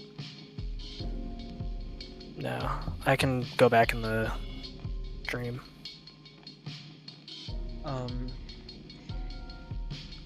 I thought she heard a noise, but it wasn't from the person. It was just a noise in general, like putting the book down on the bed or something. Yeah.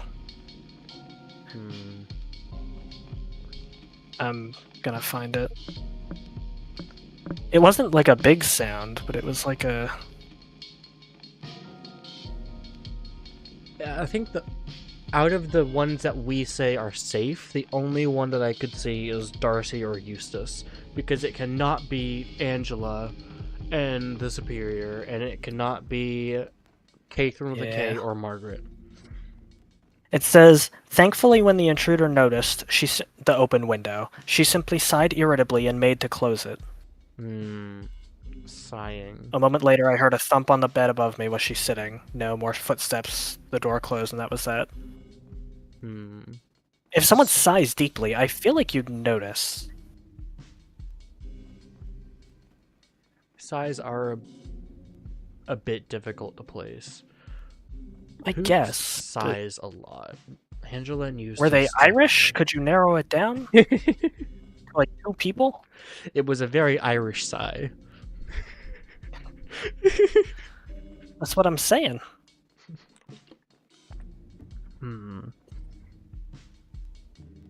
Adela, Moira,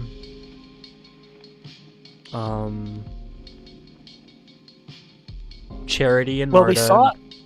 we saw Adela with Margaret, and then later we saw Margaret with Catherine.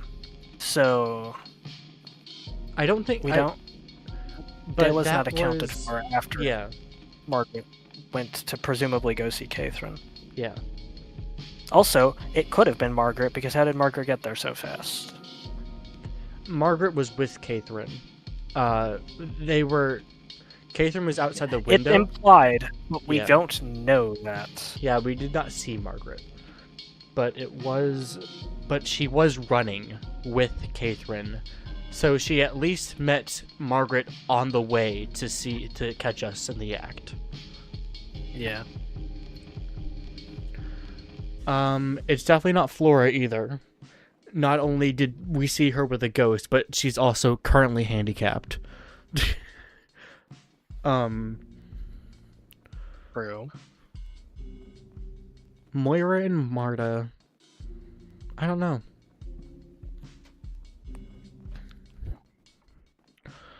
I was rather occupied. I was making sure they didn't get a good look at me. That is fair, I suppose. Well, we can rule out Flora, since she's confined to that wheelbarrow at present. I bristled at Angela's use of we. Could you tell if they were wide? Heavy set? I think I could identify Sister Chanity from such an extreme angle, at least. Yes, I suppose we can rule Charity out. Okay, so we can rule Charity out. And Sister Marta. And Sister Marta. Why is that? She walks with a cane. Of course. What did you do with this book? Is it still there? I shook my head. No, I took it with me. I was hoping there would be something inside, but it was entirely empty. I'm using it to log for myself now. Why would you do that? She hissed at me through gritted teeth. I was taken aback. I checked it thoroughly. I have been needing something to track my thoughts. Whoever left it there did it for a reason.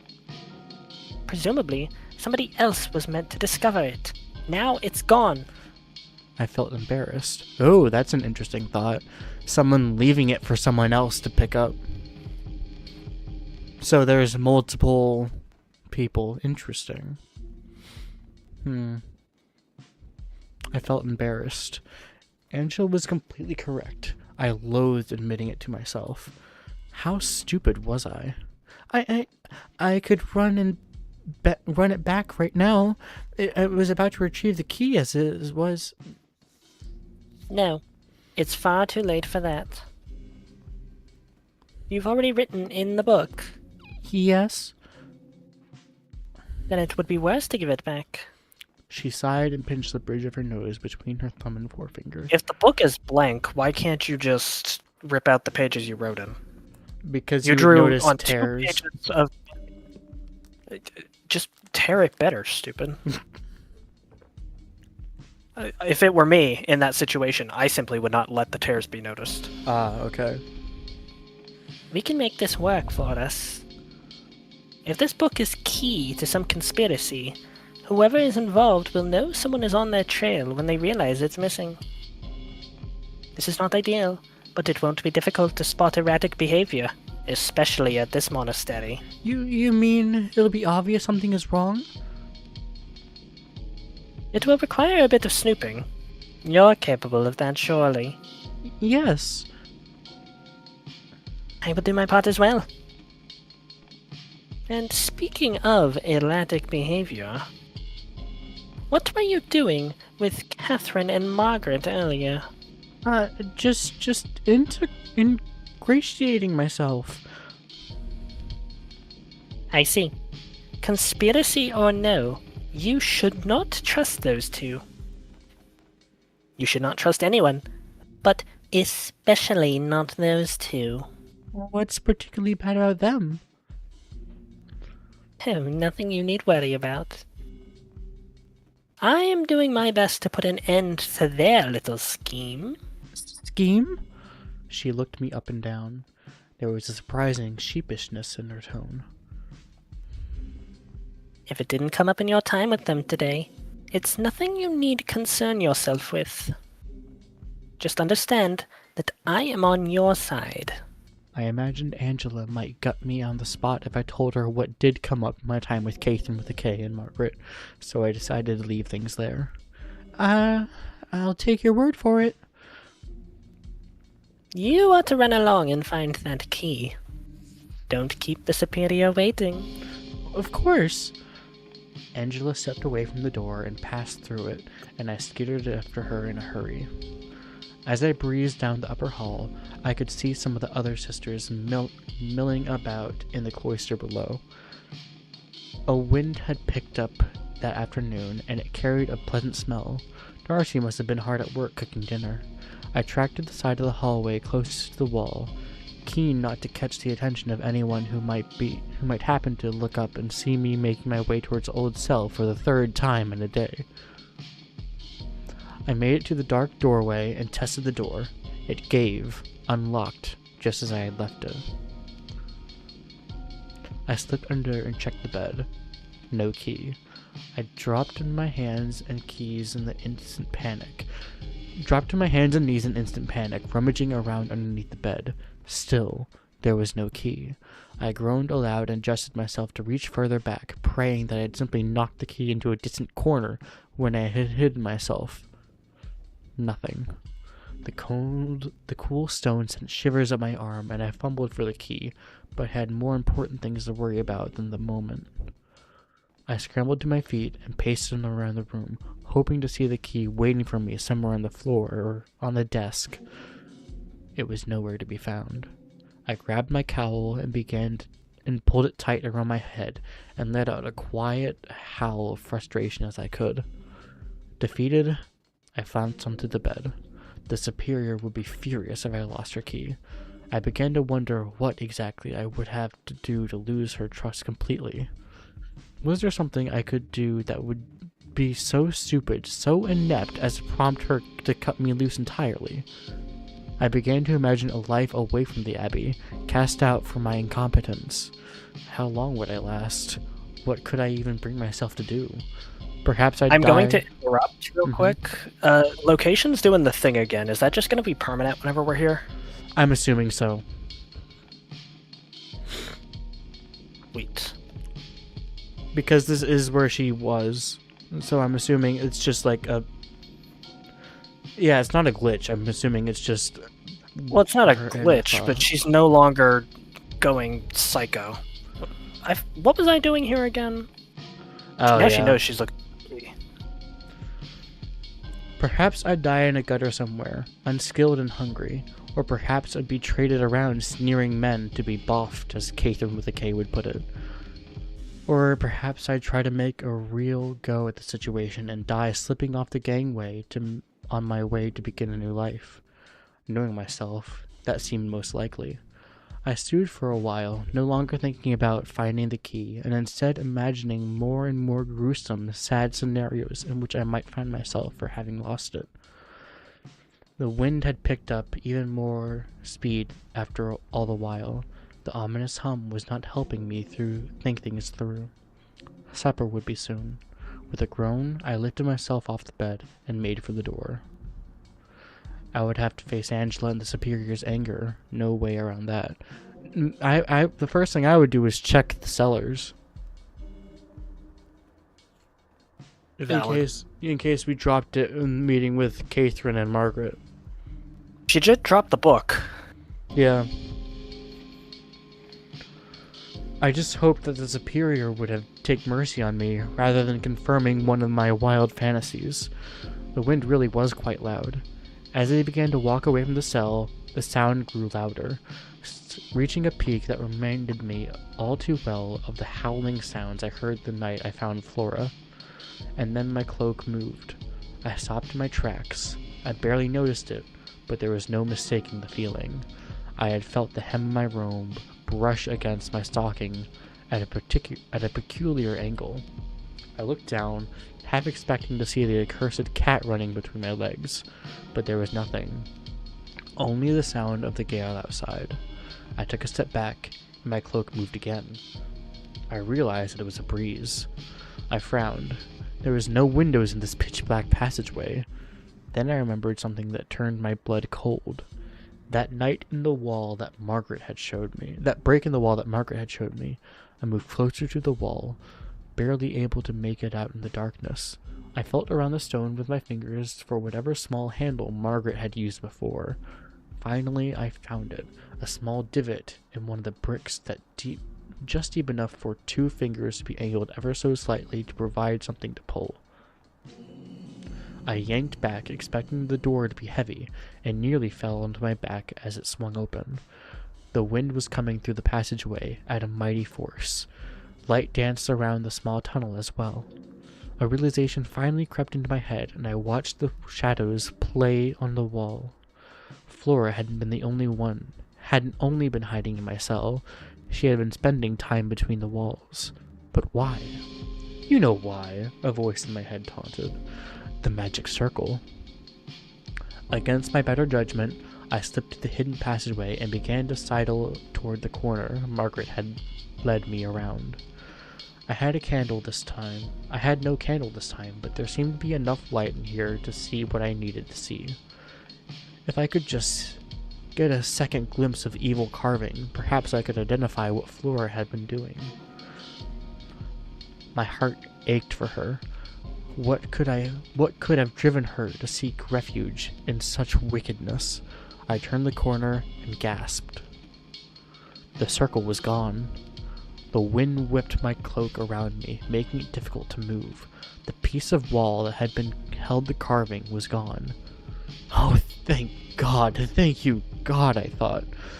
I could have jumped for joy at the sight, although it brought me no closer to understanding what Flora had wanted with such witchcraft, or who that carved in the first place. I turned to leave, but a glint of light caught my eye as I moved. I looked down and noticed a small knife. It was held in place by a heavy brick that looked like it had fallen right into the tight passage when the wall was destroyed. The blade was dulled, the tip practically rounded, almost as if... Oh, Flora! It had been dragged across the stone. I lifted the rock and picked up the knife. I may not have been particularly intelligent, but even I could make the connection between the weathered tool and the crude carving Margaret had shown me.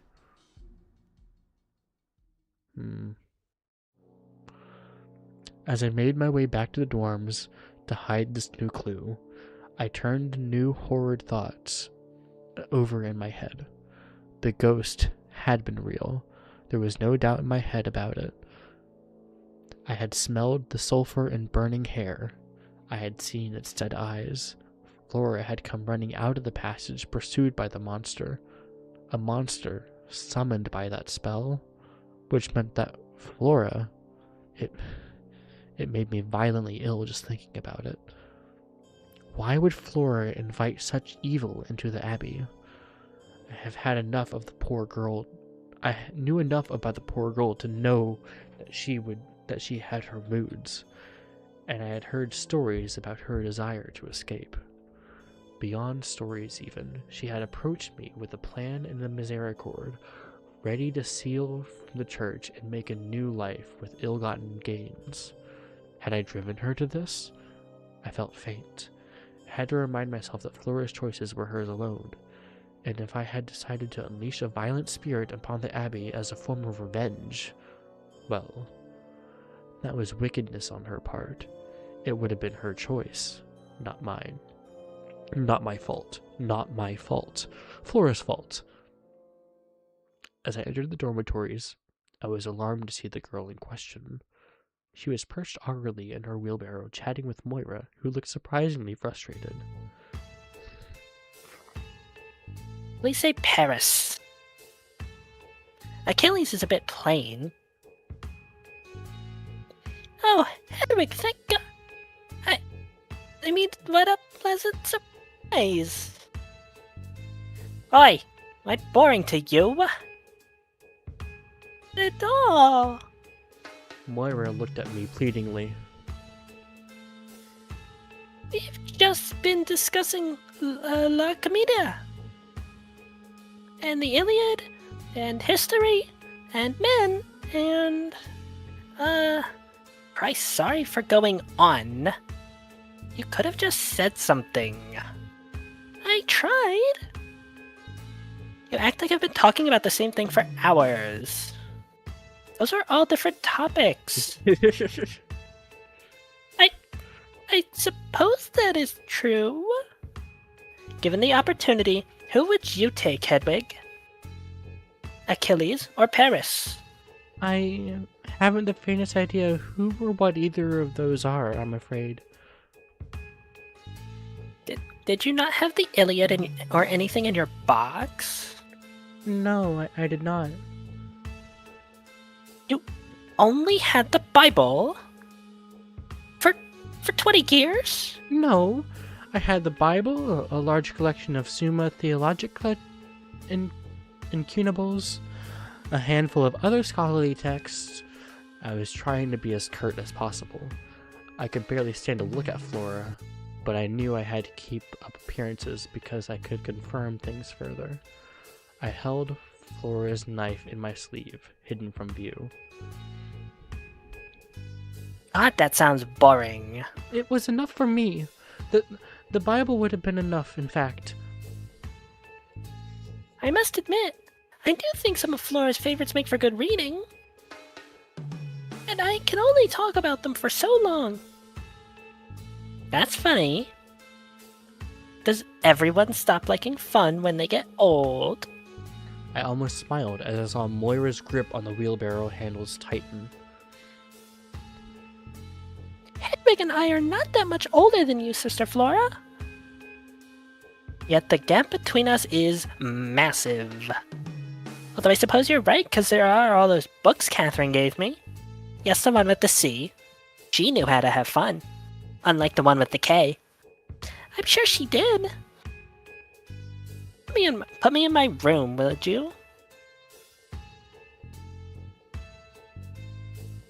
I could do with a quick kip before dinner. Moira obliged before Flora had even finished speaking. She spun the barrow around and into Flora's room. I think Catherine has volunteered to take care of you again next. Really? Excellent. I know she likes comedy. Moira smiled weakly and shut the door. I'm so glad she's alright. As am I. Forgive me, Sister Moira. I came here with much the same intention as Flora. I really need to relax before supper. I have had a surprisingly long day.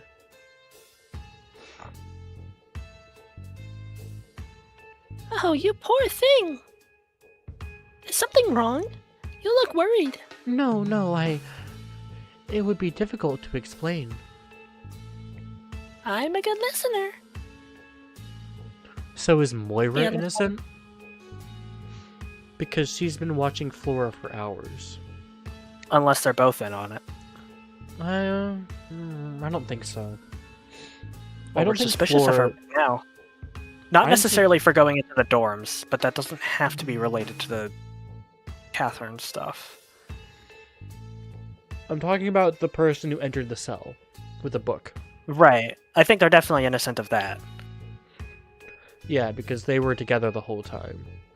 I thought Flora was innocent, but I forgot someone had to be watching Flora. And I guess that was Moira the whole time.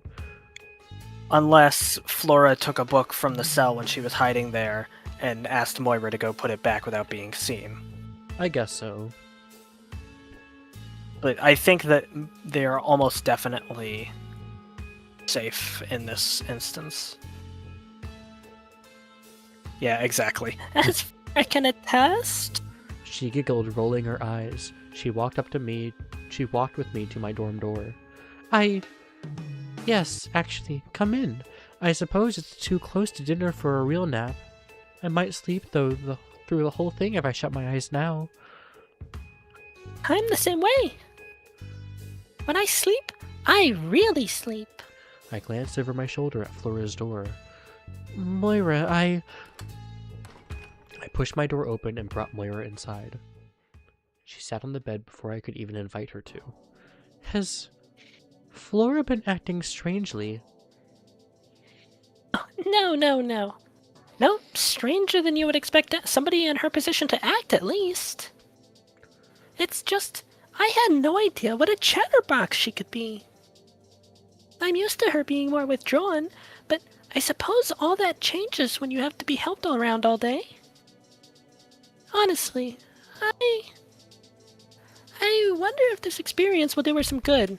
Not the leg, mind. Moira drew a sign of the cross across her body quickly. But, being forced to be a bit more sociable. I can only hope I can measure up. Today was a bit trying. I see. She hasn't said anything odd? Odd? She says a lot of things I would describe as odd, but you sound like you mean something in particular. I don't know. Blasphemous? Unholy? I mean no offense, Hedwig, but I think you might find most things she says disagreeable. She's young, and she's bored. Catherine left her with an awful lot of strange books. Yes, the one with the C. They love talking about morbid tales and sweeping epics. I promise she's not said anything outside of the ordinary, though. Other than the sheer volume. I see.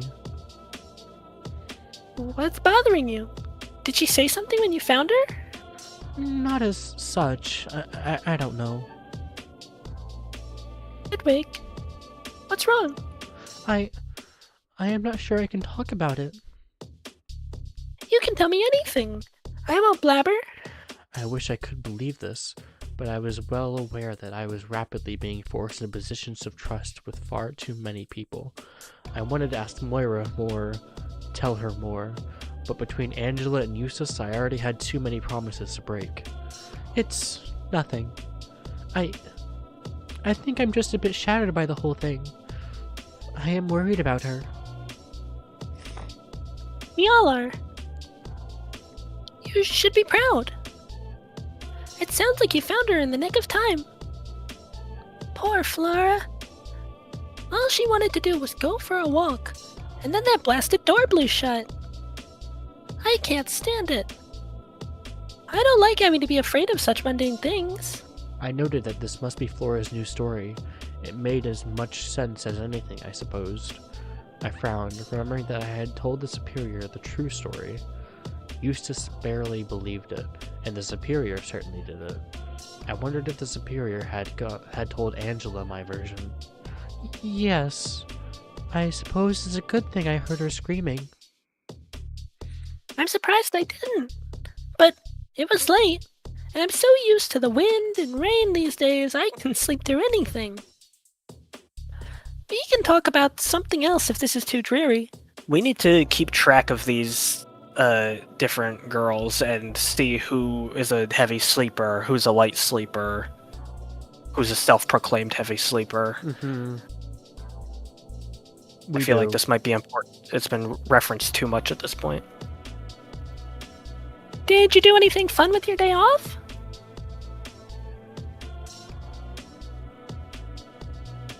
Now you're making me think. I helped Darcy clean the kitchens for a while, and then I did some writing. I winced. My mouth was faster than my mind. Writing? You were working on your holiday? Not too much, and I spent a little time with Eustace and Darcy. Well, separately. Darcy was working on brewing and needed some supervision. Moira giggled. I love your capacity for understatement. And then I went fishing with Eustace. That explains why they were arguing earlier.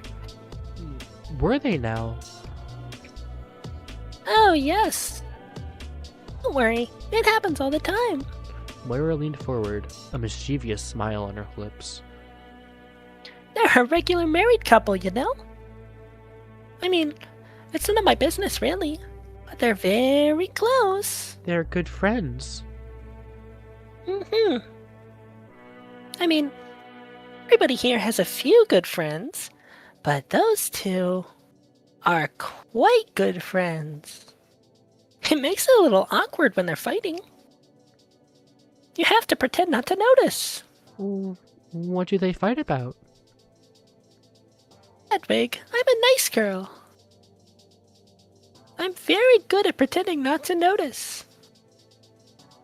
And if I did notice, I would never share. I see. But Between you and me, I do think Eustace can be a bit of a louse. in what sense? Oh, you know. They're both quite close, but Eustace can be a touch flighty. I went fishing with her today. Was that something she and Darcy usually do? I wasn't butting in, was I? Oh, heavens no. I think Darcy tried fishing once and got the hook caught on her bottom. But I think Eustace tends to forget things she's promised Darcy she would do. Or just not do them. Eustace is impulsive. I suppose Darcy can be impulsive too, but she keeps her word. I see. That does make some sense. I haven't the faintest idea what married couples are like, so when you said that... Oh, of course. I apologize. Silly me. It's quite alright. I felt somehow steered towards this next question, but I didn't really have an exit from this topic that wouldn't feel rude. So I asked anyway. Were you ever married? I wasn't particularly interested in knowing, but what else could I say? Me? No. I would have quite liked to have been, but I never found the right man. There was a boy when I was quite young. I thought I might quite like to marry him. But he died, and my family moved. It was a sudden thing. It honestly doesn't bother me much thinking back on it. Just one of those little tragedies where you can remember the shape, but not the feeling. I was too young to feel much, I think. And then, by the time I was old enough to truly be courted, I was committed to joining an abbey. You felt a strong call to the church? I suppose so. I never had what you might call a religious experience, but when I looked around me and really took stock of the paths available to me in life, the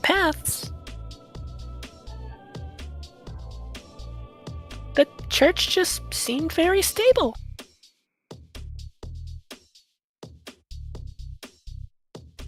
When monks or nuns would come to the village, they came because they wanted to help people. It seemed so free of exhausting politicking. I know absolutely nothing about politics. That idea gives me a headache. Moira laughed. Life's complicated enough as it is, isn't it? My father was very political, or so my mother told me. He disappeared one day, and I learned that I wouldn't be able to follow in his footsteps. There was no family business to take care of. And aside from my looks, I had nothing to offer a husband. You're a But nurse, If what? I took the veil, I could study up and really make something of myself. Do husbands not want nurses as wives? Okay. At this time period, probably not, because what do you mean you're going to be looking at other men? I guess so. It could also have been I feel she like- said that she took her time to study up, so maybe she learned it after her vows. That's also valid. So that's what I did. That was, oh goodness, about 9 years ago now. I guess if she really wanted to help people, and that was one of the things that drew her to this, then that would have been something she looked into. Yeah. So, I received word that my father had died the day I left to join the convent. I was sad, but I had seen so little of him I hardly wept. If anything, it made me feel like I had made the right decision. She looked a little glassy-eyed. I said nothing. Oh dear, I'm so sorry. I didn't mean to bring the mood down so low. No, not at all. Thank you for sharing. I am afraid I don't have any stories like that to tell. I scarcely remember anything before the day I took my original oath. I know that I was born in Trier. I remember there was a river, that there was lots of boats that would come through. But my life began in that cell. Anything before that might as well have been in the womb. You don't remember your parents? Your mother? Not in the slightest. It really is like nothing mattered until I was here. Anything before that cell door closed behind me, it doesn't feel real. That was somebody else. It all happened to somebody else. Goodness. Am I wrong to feel that way? Absolutely not. I understand exactly what you mean. It sounds liberating to tell you the truth. And, well, it isn't so different from my experience. Both of us left different lives behind. We made a choice to serve something greater because it was the best option we had. I'm sure everyone here would agree, especially Catherine with a K. Well, perhaps not Flora. She giggled. Do the others serve something greater? Moira's face grew serious once more. And us wanting, Sister Hedwig? I felt panicked. I was worried that I had seriously offended her. No, I am making a joke. I'm joking. It has been a lot to take in. I've heard so many tales about what happened around here. Lust, death, Two constants in the world no matter where you go. Do you feel lust? do I... Moira giggled again. If I had offended her before, this new line of questioning had cheered her right up. Oh, no, that was rude of me. I just wondered, because you'd been locked up in a little room by yourself, I knew that if I were something in that sort of position, I'd feel like a fox in a henhouse the minute I saw other people. I wouldn't know where to begin. I see your logic, but no, I am not. I am tempted by many sins, but I am free of lust. Well, we could all learn a thing or two from you.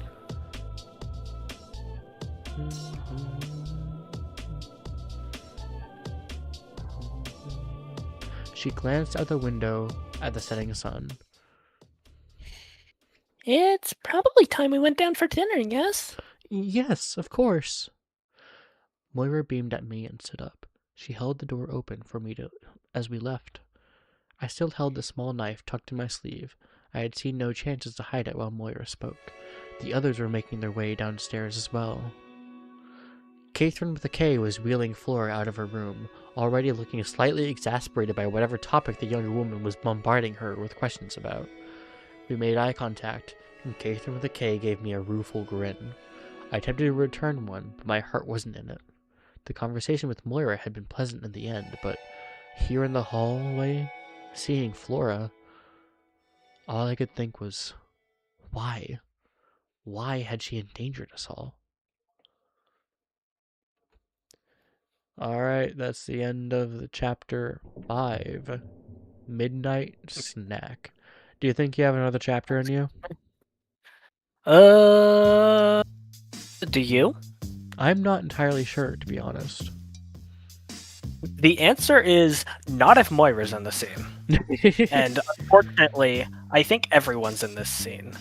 And everyone includes know- Moira, at least for right now. Although I really hope she gets killed off soon. We definitely know that Eustace is in the scene, at least. It's definitely Eustace and Hedwig. Because they're getting fish.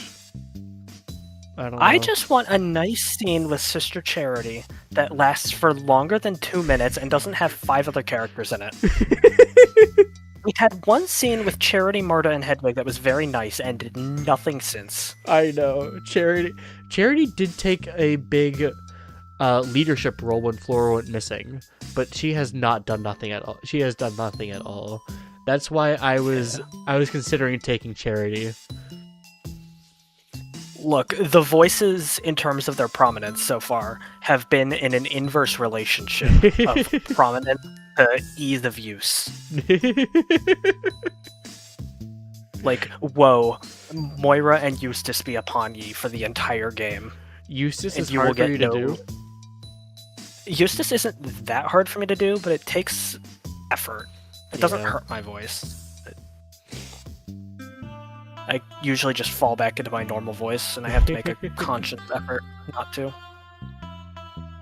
Eustace didn't seem hard for you to do at all. It seemed pretty fair. Yeah, definitely not hard, just sort of... I can fall out of it easily, and she has a Yeah. lot of lines. Yeah. Also, I really like this song. This is the Stardew Valley song. That's what I think of it as.